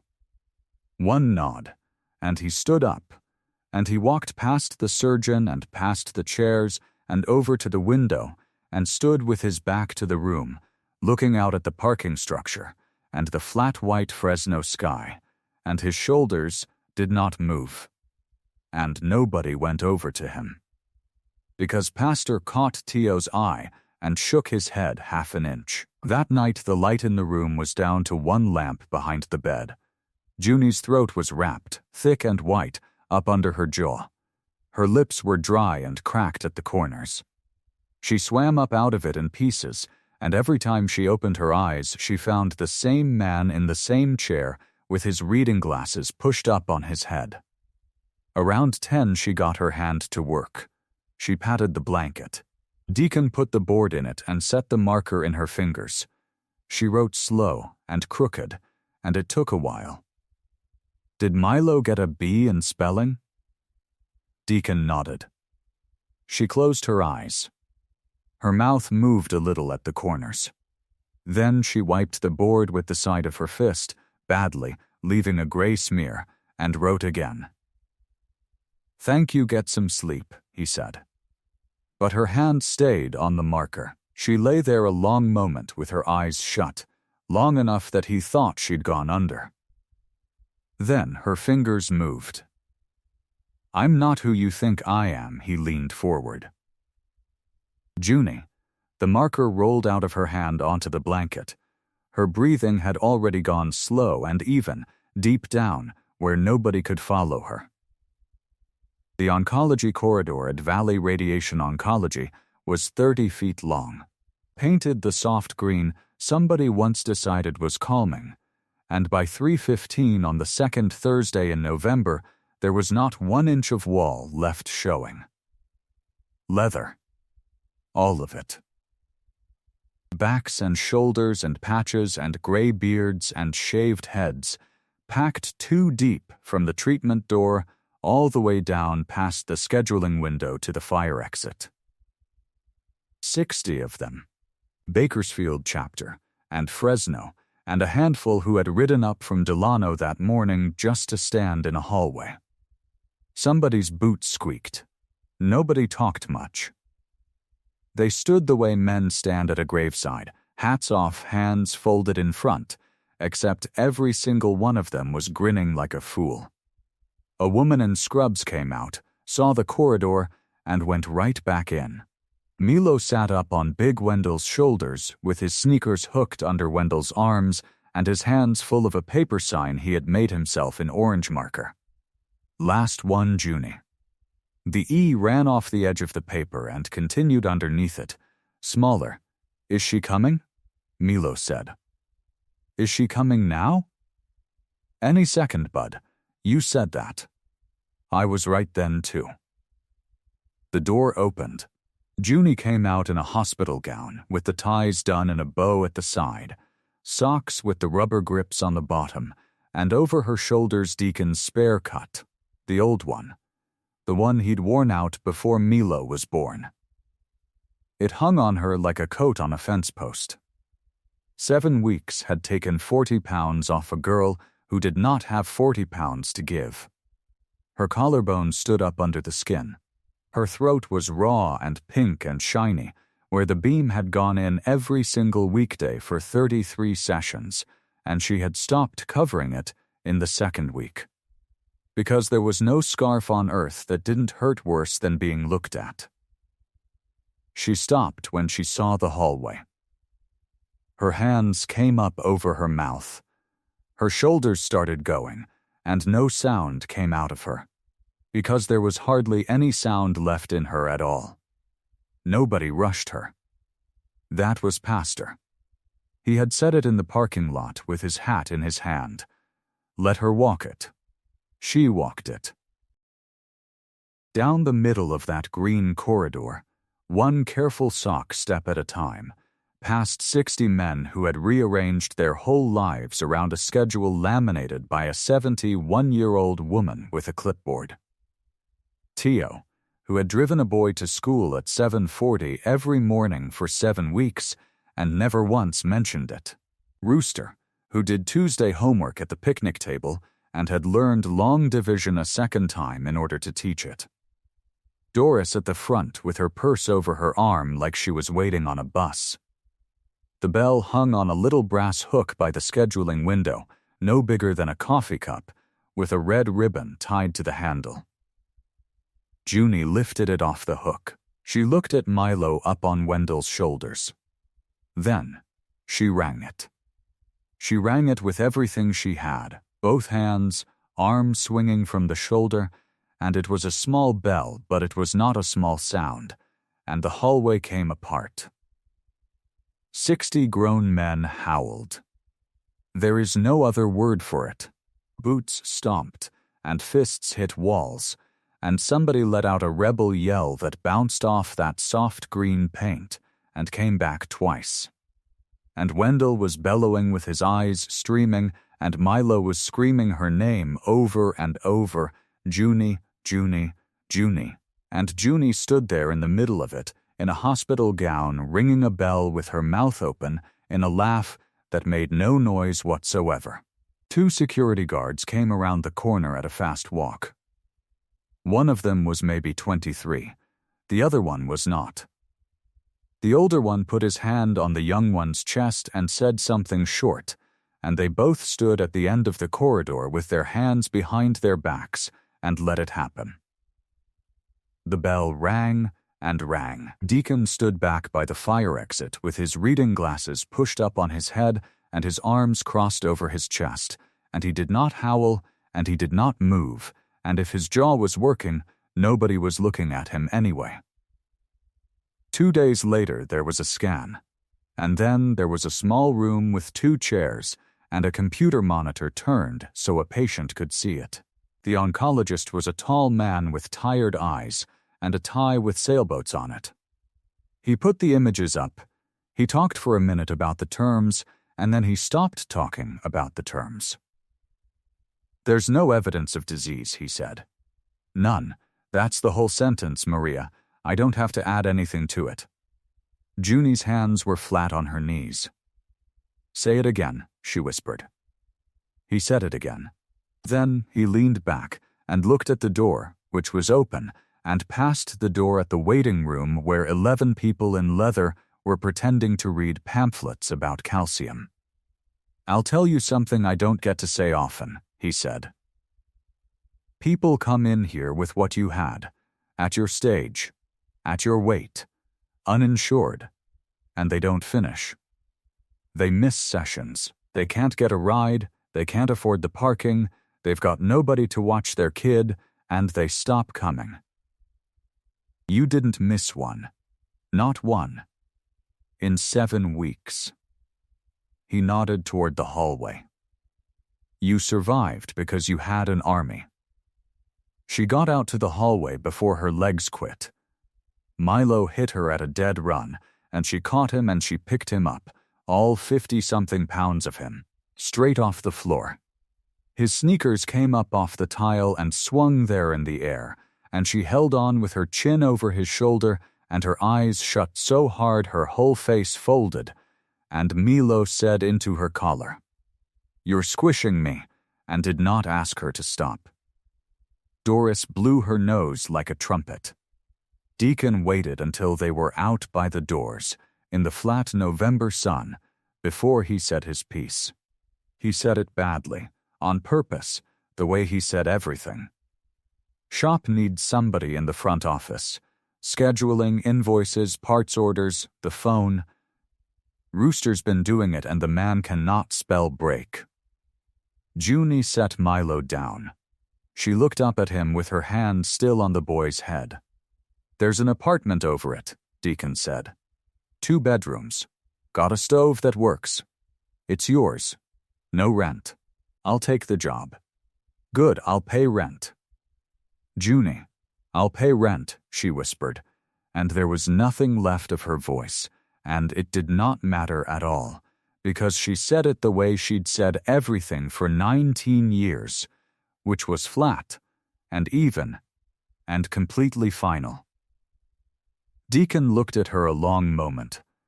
Then he put out his hand and she shook it, and her grip was terrible, and it was a deal. They took her home in the sidecar, with a blanket over her knees and Casserole trotting along the fence line when they pulled into the lot, and Rex Halloran had left 3 pies on the picnic table behind the shop with a note that said, "Don't argue." Somebody found a radio. Milo got grease on his sleeve inside of 10 minutes. Doris made a plate for everybody whether they wanted one or not. For one perfect afternoon in November, everybody had everything.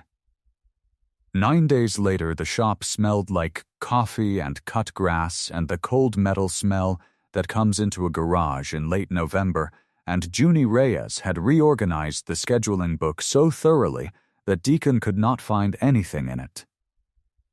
"It's alphabetical by last name now," she rasped. "And there's tabs." There were tabs before. There were 3 tabs. One of them said stuff. She sat on a stool behind the counter with a pencil behind her ear and a legal pad in front of her, and she had a list going of every customer who had called in the last 4 months and never got a call back. It was 2 pages long. She had already worked through half of it. 2 of them had come in that morning with mowers in the beds of their trucks, and one had brought a bag of oranges. The scarf was in her back pocket. It had been in her back pocket since Monday. She still put it on sometimes when she went into a store, and every day she put it on a little later and took it off a little sooner, and Deacon noticed and said nothing about it, which was his way of saying something about it. Milo came home at 3:50 with Teo and did his homework at the picnic table with casserole flopped over his feet like a sandbag. Thanksgiving was Thursday. Doris had made it clear, without asking anybody, that dinner was at the clubhouse at 2 o'clock, and that people who showed up empty-handed would be dealt with. The phone rang at 4:15. Junie picked it up, said the shop name, listened, and turned around slowly with the receiver against her shoulder. "It's your lawyer," she whispered. "She wants us both." Alicia Vance's office was upstairs over a mattress store on Chester, 4 rooms with gray carpet and a radiator that clanked. She was 4'11", and she stood up when they came in, which she did not always do. And Deacon read that the way he read a bad noise in an engine, before he understood it. "Sit down," Alicia said. Junie sat on the edge of the chair with her hands in her lap. Deacon stayed standing until Alicia pointed at the other chair, and then he sat. "First the good part, because there is one," Alicia said. "You're in remission. You have income. You have housing. You have a supervising adult in the household, and you have more letters of support than I have ever filed on a guardianship in 12 years of doing this. On paper, you are a better applicant today than half the married couples who come through that courthouse. I filed to convert Doris's temporary guardianship into permanent guardianship for you. That's what we wanted. That's what I did." "Okay," Junie whispered. "To do it, the court has to see the whole picture. Milo's dependency history and yours, because you're a former dependent of the county and you're petitioning for a minor sibling. That means they unsealed your file." Alicia set her hand flat on a manila folder that was thicker than a phone book. 11 years. 1995 pages of it. "I read all of it last night." Junie did not move. "There's an entry from intake, October 2013, Alicia said. Both children surrendered. Standard form. There's a box on that form for known relatives. Somebody wrote a name in that box." "I don't have relatives," Junie said. "They told me that 100 times. They told me that in every placement I ever had." "They told you wrong." Alicia's voice went very flat and very careful. "A living maternal relative was named at intake and was never contacted. Not once. No search, no letter, no phone call, nothing. That's not a paperwork error, Maria, under state law that triggers a mandatory relative placement review." "What does that mean?" "It means the court has to stop, go back, and consider that relative before it places Milo anywhere permanently. Which means your petition is frozen. Which means his placement is legally open again." She turned the file around on the desk so it faced them and slid it forward.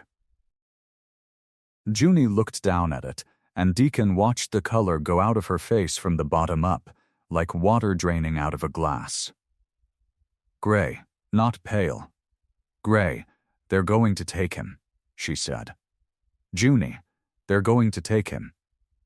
She stood up so fast the chair went back on 2 legs. Her voice was nothing, it was air over gravel, and it filled that whole office. 11 years I stayed off their radar. 11 years. I never asked them for $1, I never asked them for food, I never gave them one reason to open a drawer with my name in it, and I told you. She turned on Deacon. I told you at my kitchen table. I told you the county doesn't help. It processes. And you said trust me. And you brought a lawyer. And you brought a grandma with a clipboard. And you filed papers. And you put us in the system with our whole names on it. Junie, listen to me. You never should have helped. She was shaking. You wanted to save somebody so bad. Fine, you saved me. Congratulations, and all you did for him was hand them a paper trail. She got her purse off the floor. He was invisible. Invisible was working. Sit down. Please, I have to get Milo off the picnic table, she said, and she walked out, and the stairs took her down fast, and the street door banged. Deacon sat there. Alicia let the quiet sit for a moment. I'll get her back, Deacon said. Whatever this relative is, we'll find them, we'll get a waiver, we'll get them to decline. Who is it? Some cousin in Arizona? Alicia turned the file another inch toward him and put one fingernail under a line of blue ballpoint on a photocopied form. The handwriting slanted and hurried, the box too small for it. Cole, she said. I need you to read this yourself. He got his reading glasses out of his coat pocket and put them on. Mother, surrendering parent, Marisol Reyes. Union Cemetery sat off panorama with a chain-link fence and a row of oleanders that nobody watered anymore. Deacon knew the way without thinking about it. Third row past the maintenance shed, 11 stones in from the path, under a pepper tree that dropped little red berries all over everything every fall. The stone was gray granite, the cheap kind, and he had paid for it in cash at 25 years old, with money he made rebuilding a shovelhead for a man in Oildale. He remembered signing the form. He remembered the woman at the monument place asking what he wanted it to say, and him standing there for a full minute, unable to think of a single word. So it said only what a stone has to say. Marisol Reyes, 1984 to 2003, beloved sister, he had come here on her birthday for 22 years. He had come sober, and he had come drunk. He had come the morning after he got his patch, and set his hand flat on the top of the stone, and told her about it. He had knelt in this grass, and asked her to forgive him so many times that the words had worn smooth, like a coin carried too long in a pocket. He opened the truck door, took out the folder Alicia had copied for him, and laid it on the hood. The metal was cold. The sun was going down behind the refineries, and the whole west side of the sky had gone the color of a peach that had been left out too long. He put on his reading glasses. He read every page. She had not died in 2003. There was a police report from March of that year with her name spelled wrong. A boyfriend, a broken door, a neighbor who called it in and then would not talk. There was a bus receipt copied into a later file, Bakersfield to Sacramento, and after that 18 months of nothing at all. The kind of nothing a person makes on purpose. She had run. She had run from a man with a temper, and from a town that knew her, and from a brother who at that time could not be counted on to walk from the shop to the clubhouse in a straight line. He read that part twice. Nobody had written it that way. He wrote it that way himself, in his own head, in his own handwriting. A daughter, born January of 2005 at a county hospital. Maria June Reyes, 6 pounds, 4 ounces. Pages and pages after that. Addresses that changed every 9 months. A pain clinic in Modesto after a car wreck in 2009. Prescriptions, then more prescriptions, then a gap, then an arrest for possession that was not for anything a clinic ever handed anybody. A note from a school nurse saying the girl was clean, fed, and always the first one there in the morning. October 2013. Both children surrendered. Voluntary relinquishment. The daughter 8 years old. The son not yet born, which meant somebody had gone back and added him to the file in 2015 when he came, and by then there was no mother listed anywhere to add him to. Deacon turned that page over and set a wrench on it so the wind would not take it. She died in September of 2014, a county hospital in Fresno. Cause of death, pneumonia, complications, 40 minutes up the 99 from a shop with his name on the front of it, 11 years after he had started grieving her. 11 years of bringing flowers to a hole in the ground with nothing in it while she was alive up the road, getting worse, getting thin, getting to the end of it alone. The last page in the folder was not a form. It was a half sheet of lined paper, photocopied crooked, a caseworker's handwriting in blue ballpoint at the bottom of an intake summary. Client asked me to write this down. Says she has one relative. Brother, Cole, in Bakersfield, works on engines. Then she crossed it out and said, don't call him. He's got his own trouble. Tell him I wasn't mad at him. Deacon read it 4 times. Then he took his glasses off, folded them and set them on the hood, and walked the 11 stones in from the path, and his legs went out from under him in the grass in front of the headstone he had paid for with his own hands. He knelt there with the pepperberries under his knees. You were right here, he said. His voice came out of him wrong, like it belonged to somebody else, like it was coming up out of the ground. You were right here. All that time. He put his hand flat on the top of the stone the way he always did. It was cold, and it was a lie, and it had been a lie for 22 years. I wasn't mad at you either, Mari. I was never mad at you. I would have come. I was 3 hours from being a man you could call, and I know it. I know it. The sky went from peach to gray. Somewhere out on Panorama, a truck downshifted. His phone buzzed against his hip. He got it out with a hand that shook, and it was one message, from a number he had put in 3 months ago as June Lamplight and never changed. Why did you walk out? He wiped his face with the back of his wrist. He typed slowly, with his thumbs, 1 letter at a time, the way he did everything on that phone. Because I found out who you are. Open your door at sunrise. The concrete step in front of the duplex was cold in a way that surprised him.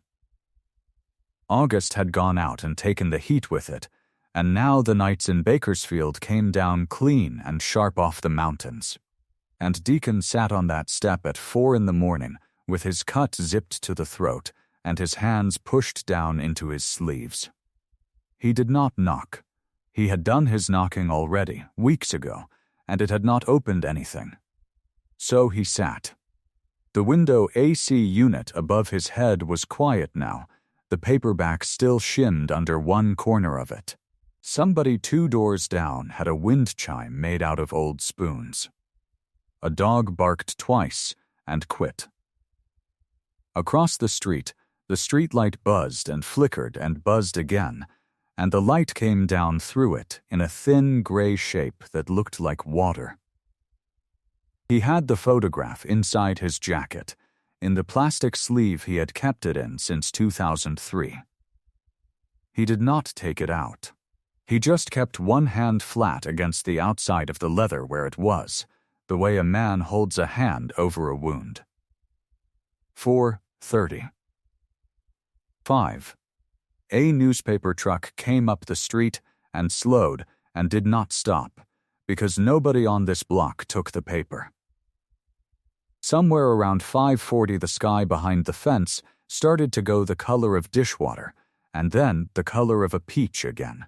Only the other way this time, coming up instead of going down. His knees hurt. His back hurt. His eyes felt like somebody had dragged them across a driveway. At 6, the lock turned.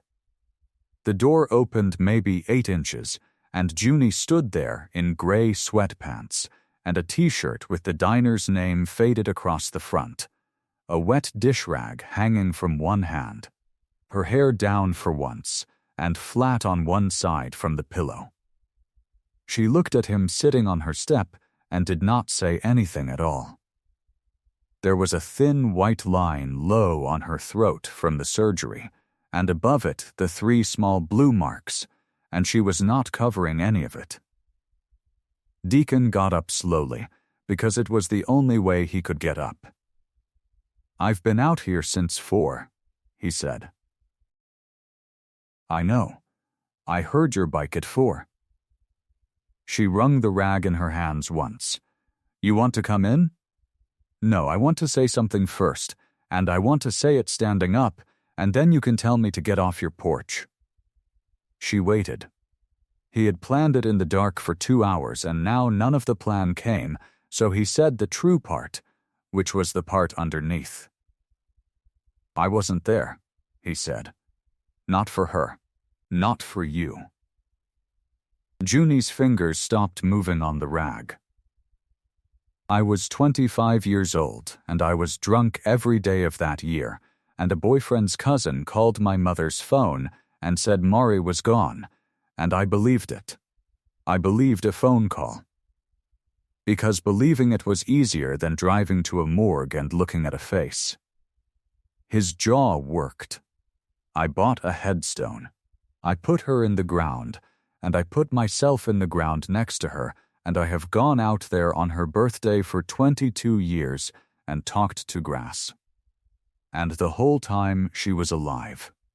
She was 40 minutes up the highway, and she was sick, and she was scared, and she had 2 kids. And nobody ever called me, because she told them not to. She told them I had my own trouble." His eyes were wet and he did not wipe them. "She was right. That's the part that'll kill me. She was right about me." Junie's mouth had come open a little. "Mister, I don't understand what you're. I know you don't." He unzipped his jacket. His hands were not steady. He pulled out the plastic sleeve, soft and clouded at the corners from 22 years of pockets, and he held it out to her flat on his palm like something that might spill. Her name was Marisol Reyes. She was my little sister. This is her at 19. Junie took it. The morning light was full up over the fence now, coming yellow and low down the whole length of the street, and it fell right across the photograph in her hands. A girl in a denim jacket outside a shop, with a garage door rolled up behind her. Head tipped back. Laughing at whoever was holding the camera, laughing so hard her eyes had gone to slits. Standing with her weight all on one hip and one sneaker turned out. Deacon watched Junie's face, and he watched her find it. The chin. The same chin, coming to the same soft point. The eyebrows, straight and low and heavy, the ones the girls at the diner asked her what she used on. And the way that girl stood in that picture, weight on one hip, one hand hanging loose, was the exact way Junie was standing right now on her own doorstep, and she saw it, and her knees bent a little. "Oh," she said. Then, so quiet he barely got it. "You're the Cole." Deacon could not speak. She used to say that name in her sleep. Junie's whole face broke apart. "I was 7. She'd fall asleep on the couch and she'd say it. Cole, Cole. I thought it was a person she made up. I asked her once who Cole was and she said, 'Nobody, baby, go to bed.' Her hand came up over her mouth, over the scar, over all of it. They told me she didn't have anybody. Every year, every home, every single time. Mother deceased. No relatives. No relatives. She had me," Deacon said. "She had me the whole time." They sat down on the step together because neither of them could keep standing. Their shoulders touched.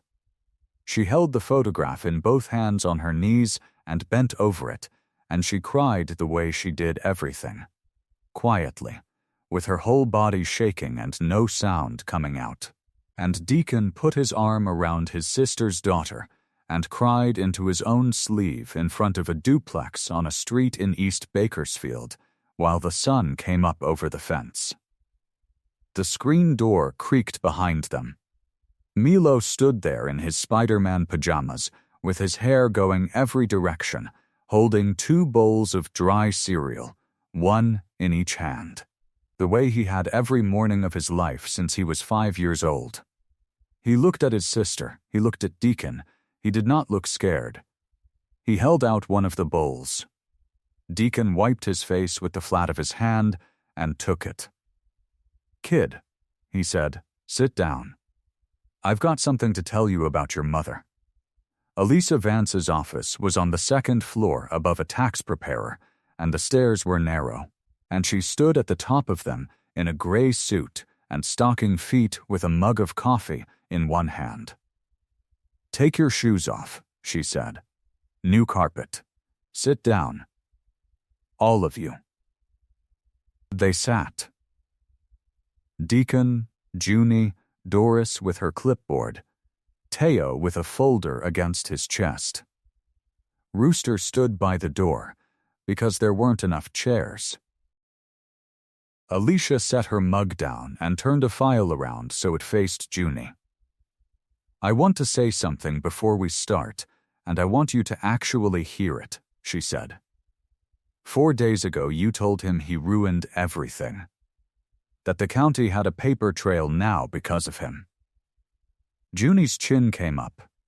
Her voice was still thin, still ran out on her like water out of a cracked bucket. "I did say that.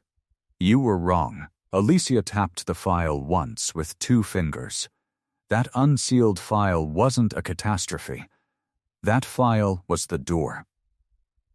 "I've been staring at walls on this case for 3 months, and that file is the only door anybody has handed me." Doris looked up from her clipboard. "Explain it plain, honey. Some of us are old." "Plain."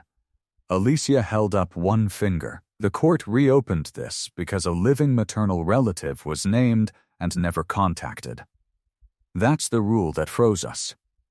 Fine, so we stop fighting it and we use it. There is a living maternal relative. She pointed the finger at Deacon. Him, Deacon didn't move. Cole Reyes, blood uncle, brother of the mother of record. Alicia started laying paper out on her desk, one sheet at a time, like she was dealing cards. 21 years of continuous business ownership at one address. Property tax records. Business license. 11 years sober with a sponsor willing to sign a statement and put a phone number on it. A letter from Ray Whitcomb's church, on letterhead, signed by the pastor. A letter from the principal at Milo's elementary school about attendance and homework and who has been showing up at pickup since September. A letter from the oncology charge nurse in Fresno who watched 40 men sit in her waiting room for 8 weeks and never once had to call security. Teo slid his folder across. And the numbers. Charity Care approved. Balance settled. Rent, utilities, food, all documented since August. There's a savings account with $9,000 and change in it, and the deposit history shows where every dollar came from. A poker run, Alicia said. Which I get to say out loud in a courtroom in front of a judge. God help me. Junie's hands were shaking on her knees. What about the conviction? The room went quiet. 2004. Assault. He served his time and he hasn't had so much as a parking ticket in 11 years. Alicia looked at Deacon straight on. It's going to come up. She's going to read it before she ever sees your face. That's why you are not the petitioner. You're never going to be the petitioner. Junie is. I know, Deacon said. You are named as approved co-guardian and approved household. That's the ask. That's all of it. Alicia picked up her pen. The petition is Maria June Reyes for permanent guardianship of Milo Reyes, with Cole Reyes as approved co-guardian and residence. I'm filing it emergency this afternoon. And then we go stand in front of Rosalind Franks. Doris wrote something on her clipboard. Who is she? 26 years on that bench. Reads files, not faces. Cannot be charmed, don't try. Alicia capped the pen. And fair. That's the good news. She is genuinely, painfully fair. The hearing was Thursday, at 9, in a courtroom that smelled like floor wax and cold radiators. Judge Franks came in with reading glasses down her nose and a stack 4 inches thick, and she did not look up for a long time. When she did, she looked at the gallery. Then, at Junie. Then, back at the file. Counsel, this matter has a dependency history going back 11 years and a relative who was named and crossed out by hand in an intake interview in 2013. She turned a page. I am not deciding a child's permanent placement off letters. Your Honor, Alicia said, we're prepared to put witnesses on. Then you'll put them on. The judge made a note, continued 2 weeks for a full evidentiary hearing. Interim placement remains with Mr. and Mrs. Whitcomb, who I note have been in compliance since September. Miss Reyes, you'll testify. Be ready to.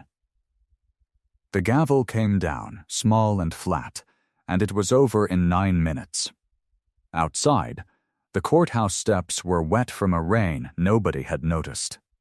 Junie stopped halfway down and put a hand on the rail. Her voice had already given out once that morning. 20 minutes in, the way it always did now, dropping to nothing right in the middle of a sentence. I have to stand up in there, she said. For real. And talk. You do. She looked out at the parking lot. 40 motorcycles, wet and shining, parked in rows so neat they looked measured. Deacon, her voice cracked. Do you honestly think a judge is going to believe a foster kid and a biker? Deacon put his hand on the back of her neck, gentle, the way you'd hold something you'd almost lost. She's not going to have to believe us, he said. She's going to have to look at the room. 2 weeks later, it was the middle of December, and Bakersfield had gone gray and cold in the way it does maybe 6 days a year, and the courtroom on the 3rd floor was full before the bailiff unlocked the door. They had lined up in the hall at 7:40. 40 patches. Leather cuts and clean shirts underneath, boots wiped down, hair combed flat with water. Doris in a navy dress with her clipboard held against her chest like a hymnal. Rex Halloran from the lamplight in a shirt that still had the fold marks in it, holding a white pie box on his lap, having been told twice by 2 different deputies that he could not open it. Milo's 2nd grade teacher, Miss Ahn, with a folder of construction paper. 3 nurses from the Fresno oncology floor who had driven down on their day off and were sharing a thermos. Rooster wore a tie. It was maroon with small gold horseshoes on it, and it was knotted somewhere near his collarbone, and it was, by any measure a person could apply, objectively terrible. Teo had tried to fix it in the parking lot. Rooster had slapped his hands away. "Leave it," he said. "It's how my grandpa did his. Your grandpa was blind." "Yeah, and he was married 50 years, so." They filled the benches. Then they filled the standing room along the back wall, shoulder to shoulder, 3 deep, hats in their hands. Big Wendell had to sit on the floor at the end of a row because he did not fit between the armrests, and nobody said a word about it. Judge Rosalind Franks came in at 9 with her glasses already down her nose. She sat. She looked at her file. Then she looked up.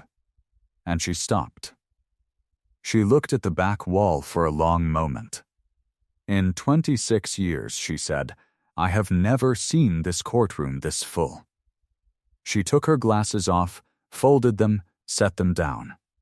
"Whatever else happens today, that is now on the record. Counsel, call your first witness." Alicia Vance stood up in her gray suit, all 4'11" of her. "Doris Whitcomb, Your Honor."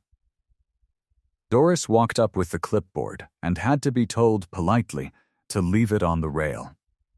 She sat and folded her hands and answered every question like a woman reading a grocery list. 8 weeks. 56 school days. Drop off at 7:40 every morning by Teodoro Salas, who drives 55 in a 55. Homework at 4 at the picnic table behind the shop, Tuesdays with Rooster, Thursdays with Wendell Pike, who is dyslexic himself and has more patience than any tutor she has ever paid for. Baths Wednesdays and Sundays. Lights out at 8:30. 212 packed lunches, and she knew that number because she wrote it down. "You kept a record of the lunches," the judge said. "I keep a record of everything, Your Honor. Turkey and cheese, apple, 1 cookie. He does not eat the crust, so I cut it off." The boy gained 6 pounds, and he needed to. "Any behavioral concerns?" Doris looked at her like she had asked whether water was what. "He says thank you. Every time. Nobody had to teach him that." Deacon went next. He did not take his glasses out of his pocket, and he did not sit down easy, and when Alicia asked him about February of 2004, he answered it flat and whole, without excuse. "A bar on Chester Avenue. A man he put in the hospital. 9 months served, and 3 years paper after." He said the word drunk out loud in a courtroom. Twice, without flinching, because Alicia had told him the judge would hear the flinch louder than the word. "And you've been sober how long, Mr. Reyes?" 11 years, 4 months, 9 days. "Who is your sponsor?" "Manny Ortiz. He's in the 2nd row." "Blue shirt." A man in a blue shirt raised his hand halfway and put it down again. Then Alicia asked him about his sister. And the room got very still. "I buried Marisol twice," Deacon said. His voice came out lower than he meant it to. "First time was 2003. I was 25 and I was 3 days off a bender when a stranger called me on a payphone and told me she was gone, and I believed him because believing him was easier than driving anywhere and looking. I bought a headstone. I put flowers on it every June for 20 years. He stopped, took a breath. She died in 2014. 40 minutes up the road from my shop. She had 2 kids, and she signed them over to the state so they wouldn't have to watch her die, and she wrote my name down in a file one time and then crossed it out with a pen so nobody would bother me with it." "Why do you think she crossed it out?" because she thought I still couldn't be reached. He looked at the judge, straight on, the way Alicia had told him not to, and he did anyway. She was right about who I was. She was 11 years behind on who I got to be. Judge Franks wrote something and did not look up. Then Alicia said, "Maria June Reyes," and Junie stood up. She walked past 40 men who did not make a sound. She sat down. The scarf was in her purse, and it had been in her purse since October, and the ring of scar tissue low on her throat was plain in the courtroom light, and the 3 small alignment marks sat under it in their neat little row. She put one hand flat over them, not to hide them, to steady herself. Her voice came out broken and thin, and it carried anyway. "I had a mother who gave me away," she said, "and for 11 years I had a file number instead of a family." She swallowed. It cost her. She kept going. "Now I have 40 uncles and a great-aunt with a clipboard. I don't need the state to raise my brother. I just need it to get out of the way." Nobody moved. Nobody coughed. Rex Halloran's pie box stayed shut. Judge Rosalind Franks looked at her for a long, long moment. Then she reached for her gavel. "We'll take a recess," she said.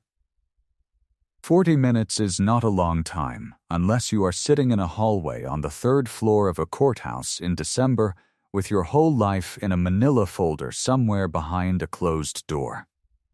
Nobody left. Rooster paced the length of the hall twice and then stopped because Doris told him to. Big Wendell stood by the window with Milo on his shoulders so the boy could see the parking lot, all those bikes lined up in rows like a fence around the building. Teo sat with his elbows on his knees and his hands folded and did not say anything at all. Junie leaned her head back against the cold plaster wall and closed her eyes and breathed through her nose, slow, the way the nurses taught her. Deacon watched the door. When the bailiff came out and said they could go back in, 40 people moved at once, and it sounded like weather.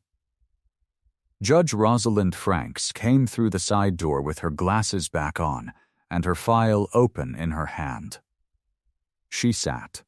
She waited until the room was still, and the room got still fast. "Be seated," she said. "In the matter of Milo Reyes, case number JD-22417. Junie's hand found Deacon's wrist on the rail and held it. "The court has reviewed the relative placement report, the county's amended recommendation, the school records, the medical records, the letters from Pastor Whitcomb's congregation and from Principal Alvarado, and the testimony given here this morning." She turned a page. "I find that placement with a maternal relative is available, appropriate, and in the best interest of the child. I find that the petitioner, Maria June Reyes, is 19 years of age, employed, housed, and in remission, and that she has demonstrated a level of care for this child that frankly exceeds what I see from adults twice her age." She looked up over the top of her glasses. "Permanent guardianship of Milo Reyes is granted to Maria June Reyes." Something moved through the benches, not a sound yet. A kind of shudder, 40 chests taking in air at the same time. Cole Reyes is approved as co-guardian and approved household member. The 2004 conviction is noted, considered, and outweighed. She set the page down. All county supervision is terminated. No further review hearings. This case is closed. Junie made a small sound. Her hand went to her throat, flat over the scar, and she bent forward over the rail, and her shoulders shook, and no noise came out of her at all. Because it could not, and because it did not need to. Milo said, from Wendell's lap, in the clear carrying voice of an 8-year-old who has not yet learned to whisper in public. "Does that mean I stay?" "Yes, son," the judge said. "That means you stay." She closed the file. She did not close it fast. She squared the edges with both hands, and then she took her glasses off and folded them and set them down on the bench and looked out at the back wall again, at the 3 deep rows of men standing with their hats in their hands. "One more thing for the record," she said. "In 26 years on this bench, I have never seen a motorcycle club carry a child out of the foster system, but you carried each other. And that is the standard I wish I saw more often."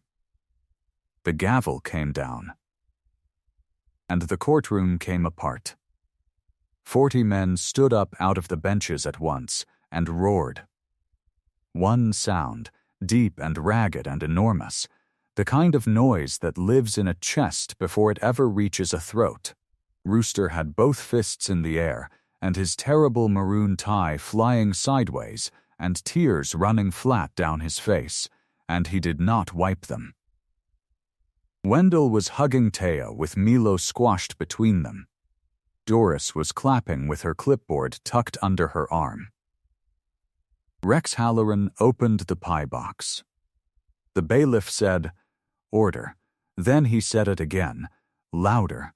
Then he looked at the judge, and the judge was leaning back in her chair with one hand over her mouth, and she shook her head at him, just barely, and the bailiff put his hands on his belt and gave up entirely and let it happen. Outside, the December sun had come out weak and white over Truxton Avenue, and the courthouse steps filled with leather. Deacon found her at the bottom, near the rail, where she had gone to get her breath back. He reached into his coat pocket, passed the reading glasses, and came out with a key on a plain steel ring. He pressed it into her palm and folded her fingers over it with his own hand. "Apartment above the shop," he said. 2 bedrooms. Water heater's temperamental. You'll earn it. I'm not nice." Junie looked at the key in her hand for a long moment. Then she laughed, that broken little scrape of a laugh, and said, "Okay." Milo tugged the bottom of Deacon's cut. "Can I ride in the sidecar? All the way home?" 3 days later, the sky over Union Cemetery was that thin winter blue that only comes to Bakersfield in December, scrubbed clean by the night wind, with the mountains showing plain and gray to the east. Frost lay in the low places between the rows. Their breath came out in little clouds and hung there. Deacon parked the truck on the gravel service road, and they walked in from there, past the flat markers and the plastic flowers faded pink by summer, past a man in a county jacket raking leaves, who nodded at them and kept raking. The old stone was where it had always been, small and gray and cheap, because in 2004 he had paid for it with money from a shop that was not making any yet. Marisol Reyes. 1984-2003. He had knelt in front of that stone every October for 20 years, with his knees getting worse and his hair going silver and the wrong year cut into the granite the whole time. Beside it now stood a second stone. He had cut it himself, or as near as a man can. He had driven out to the monument yard on Chester and stood there with his reading glasses on and picked the granite by running his thumb across it, and he had paid extra to have the letters set deep, and he had spelled it out for the man twice. Marisol Reyes, 1984-2014, not forgotten, not forgiven away, just late Junie stood looking at it, with both hands in the sleeves of a coat Doris had bought her.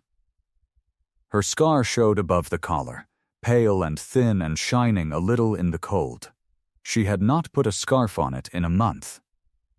Milo crouched down in the frozen grass and read the words out loud the way Wendell had taught him. Slow. one finger under each line. "Just late," he said. He looked up. "Is that a nice thing?" "It's the truest thing I could fit on it," Deacon said. He took the folded paper out of his cut pocket. It was a photocopy. Alicia had given him the copy and kept the original in the file, and he had carried it in that pocket beside the reading glasses for 11 days and read it maybe 200 times in the shop. In the truck, at 2 in the morning with the office lamp on and Casserole snoring under the desk. He unfolded it now. The caseworker's handwriting was small and slanted and had been written fast in some county intake room in 2013 by a woman who had probably had 9 more appointments that day. Last time, he said, mostly to himself. Then he read it aloud, and his voice came out lower than he meant it to. "Brother, Cole, don't call him. He's got his own trouble." He stopped. The wind moved through the grass. "Tell him I wasn't mad at him." He folded the paper along its old creases and put it back. Junie's chin was doing the thing her mother's chin did in the photograph, the small, hard set of it, holding. She swallowed, and it cost her. The way swallowing still cost her. "She never said your name to me awake," she said. "Not once. 8 years I lived with her and she never said it awake. She was protecting me from the version of me she left behind," Deacon said. "That's the part I've had to sit with. She wasn't wrong about him. You're not him. Not for 11 years. He looked at the 2 stones side by side, the wrong one and the right one, the lie and the correction. "But she never got to meet the man who came after. That's the bill, mija. That's what I owe on it. Not guilt. Just the bill." Milo had wandered a few feet off, down along the edge of the row where the ground stayed wet from a leaking sprinkler head. He came back with something yellow in his fist. A dandelion, one lone stubborn thing that had come up out of December because nobody told it not to. He leaned over the new stone and laid the flower down flat on the top of it, careful, adjusting it once with his fingertip so it sat straight. "So she has something," he said. Nobody spoke for a while after that. Then Junie said, quietly, "Do you think she knew you'd find us?" Deacon thought about it honestly. He had promised himself he was done saying things because they sounded good. "No," he said. "I think she was ashamed and in a hurry. I think she wrote my name down and crossed it out in the same minute, and then went out into that hallway and cried where nobody could see her." He put his hand on the top edge of the stone, and the granite was so cold it burned. "And I think she'd sleep better today." Junie nodded. She wiped her face with the heel of her hand and did not apologize for it, which was new. In the truck that morning she had handed him the gray scarf without a word, the thin one. The one she had knotted at her throat in 104-degree heat all summer, so that no stranger would ever see what was underneath. She had held it out across the bench seat and said, "Hold this for me," and he had said okay and looped it around his own neck because his hands were full of keys. He took it off now. He folded it in half, and then in half again, neat as a shop rag, and he did not put it back on her. He put it in the inside pocket of his jacket and buttoned the flap over it. Junie watched him do it. She did not say thank you. She did not need to. They stood there another minute in the cold with the mountains out and the county man raking somewhere behind them, and then Milo took hold of Deacon's little finger and started tugging toward the gate, saying something about the sidecar and whether Casserole was allowed to wear the goggles again. They walked out through the iron gate together, the 3 of them, gravel crunching under their boots. And halfway down the row of parked cars, without being asked, without slowing down, Junie slid her hand through the crook of Deacon's arm and left it there. By the last week of January, the sign in the front window had stopped looking new. Junie had painted it herself on a sheet of quarter-inch plywood, cut down in the back bay with Teo holding the far end steady, and she had done the letters twice, because the first time the R came out crooked, and she would not stand for a crooked R. Reyes and Reyes small engine SE Habla Espaol. The paint was cream-colored, and she had gone over the edges with a little brush no wider than a matchstick. Deacon had watched her do it from the doorway with his coffee going cold in his hand. Inside, the front office no longer looked like the front office. The stack of invoices that had lived on the filing cabinet since roughly the Bush administration was gone. In its place sat 3 plastic trays labeled in Junie's small hard printing, waiting on parts. Done. Call them. Done. They won't answer. The scheduling book was a real book now, a green ledger with a rubber band around it, and every job had a name and a time and a phone number, and Junie ran it like a hospital ward. She had already made 3 patched members afraid of her. Big Wendell, because he had walked in with a chainsaw across his shoulder and set it on the counter, dripping bar oil onto the appointment book. He had apologized for 11 minutes. Rooster, because he had said, "Just squeeze me in, sweetheart," and she had looked up at him with her chin set and said, in that voice that still came out sandy and half-broken, "There is nothing to squeeze. There is Thursday." And a fellow named Dutch from the Fresno chapter who had tried to pay in beer. Money, she had said. Or a check. Or leave. Dutch had gone to the bank. The bell over the door jangled a little after 10, and Rooster came through it walking backward, hands up, grinning like a man who had gotten away with something. "Don't yell at me," he said. "I haven't started. Come outside." Out on the apron in the cold sun sat the panhead, the one from the Poker Run raffle, the one Teo had rebuilt over 4 months of Sunday afternoons. The one nobody claimed because the ticket holder never came forward, and the club had gone in circles about it for weeks. Black tank. Chrome so clean you could shave in it. It sat there on the concrete like something out of an old photograph. Milo came out of the bay wiping his hands on a shop rag that was mostly grease. He had his coveralls on, cuffs rolled 3 times, and he stopped dead. "Club voted," Rooster said. "Wednesday, unanimous, which never happens. That bike goes in the back of the shop under a tarp, and it stays there, and the day this kid turns 16, Teo hands him the key." Milo looked at Junie. He always looked at Junie first. 16, Junie said. "Not 15. Not 15 and 11 months. "Okay," Milo said. Then he walked all the way around the panhead once, slow, with his hands behind his back like a man inspecting a horse, and when he got back to the front of it he said, "The plug wires are routed wrong."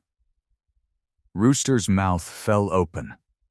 "They are not," Teo called from inside. "They kinda are," Milo said. Deacon laughed out loud, which he did maybe 8 times a year, and it startled the pigeons off the roofline. The boy had his own toolbox now.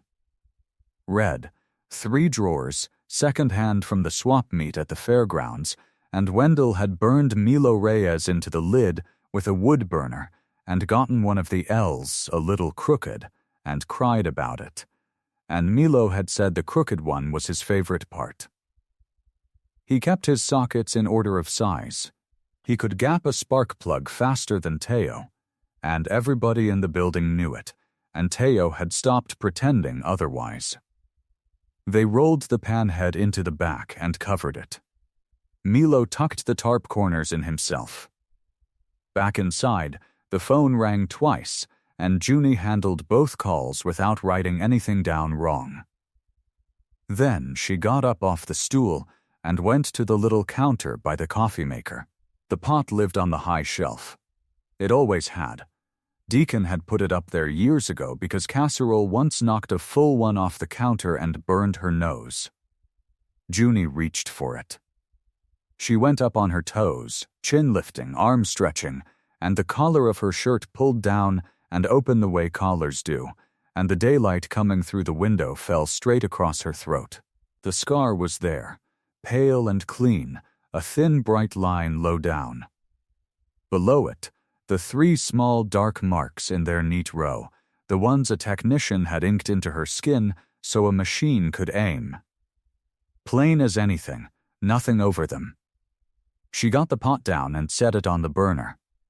Then she stood there a second and turned her head and looked at the hook by the door. The gray scarf hung on it. Doris had washed it and pressed it and given it back to her in a bag with a bow on it, because Doris did not throw things away. Junie looked at it for maybe 3 seconds. Then she turned back around and poured the coffee and left it hanging there. Deacon watched from the bay door with a wrench in his hand. He did not say one word about it. The Lamplight Diner, at 20 minutes to 4 in the morning, smelled like coffee that had been sitting too long, and bacon grease, and the pink cleaner they used on the tables. Same as always. The fluorescent tube over the pie case still flickered. Rex had been meaning to fix it since about 2009. Outside, Union Avenue was empty and shining wet from a February rain that had come and gone in 20 minutes. The neon in the window buzzed. Somewhere down the block, a stoplight turned green for nobody at all. The new girl was maybe 18. Her name tag said Haley, and it was on crooked. She had her hair yanked back so tight it pulled at her temples, and she was stacking menus at the end of the counter, and her hands would not hold still. She had already stacked them twice. She kept squaring the corners like squaring the corners was the thing standing between her and the rest of her life. Rex watched her from the pass-through and didn't say anything. He knew better. Everybody was terrible on their 4th night. Junie sat in the corner booth with a laptop open and a spreadsheet on the screen and a mug of decaf going cold at her elbow. Jeans, gray hoodie, sleeves shoved up.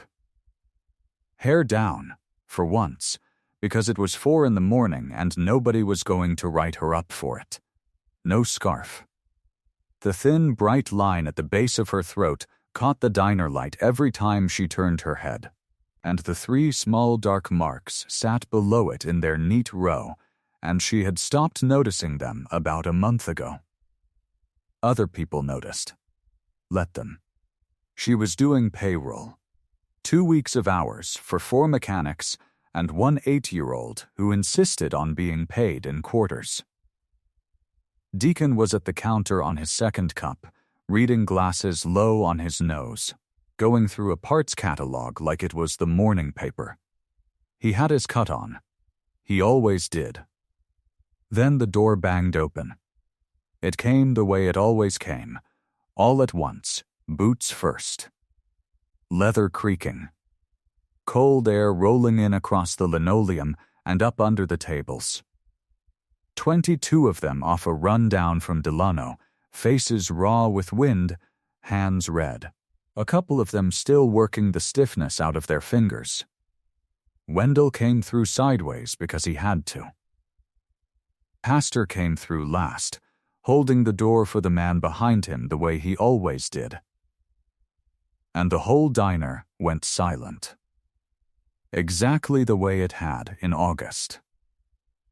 The clatter stopped. The 2 truckers at the counter looked down into their plates. A woman in scrubs at the window booth got real interested in her phone. Rex hit the bell twice and hollered for somebody to push table 9 and 10 together, and even that sounded loud. Haley stood halfway to the back booths with an armload of menus and stopped moving entirely. Junie saw it happen. She saw the girl's shoulders come up around her ears. She saw the little half-step backward that wasn't a decision, just a body doing what bodies do. She knew that exact step. She had made it herself, in this room, in this light, with a scarf knotted at her throat and $11 in her checking account, and a brother asleep in a duplex 11 miles east. In the next booth over, Milo was out cold against Big Wendell's shoulder, mouth open, one sneaker off. He had school in 4 hours, and Doris was going to have things to say about that. His hands were folded in his lap, and there was grease under every fingernail, black crescents he had scrubbed at for 10 minutes, and lost the fight to. Because he had spent the whole evening pulling a carburetor off a Briggs & Stratton and would not let anybody help him do it. Wendell had one enormous arm along the back of the booth so the boy wouldn't slide. He hadn't moved in 20 minutes. Junie leaned out of her seat. "Sweetheart," she said. Her voice still came out sandy at the edges. It always would. The doctors had said that in the fall like they were apologizing, and Junie had shrugged, because a voice that worked was a voice that worked. Haley turned, wide-eyed. Menus clutched to her chest like a life vest. "Don't worry about them," Junie said. "They tip." For a second, the girl just blinked. Then, she laughed. It came out surprised, halfway to a hiccup, and it broke something loose in her chest, and Junie watched her take her first full breath of the shift. Haley looked down at the menus, straightened them one more time, but easy now, no white knuckles in it.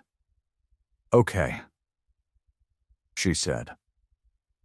"Okay." And she went to work. She got the coffee pots. She got table 9 and 10. She called Pastor Sir and got called ma'am for the trouble, and Rooster asked her what kind of pie there was, and she said all of it, and 22 men laughed, and the diner sounded like a diner again.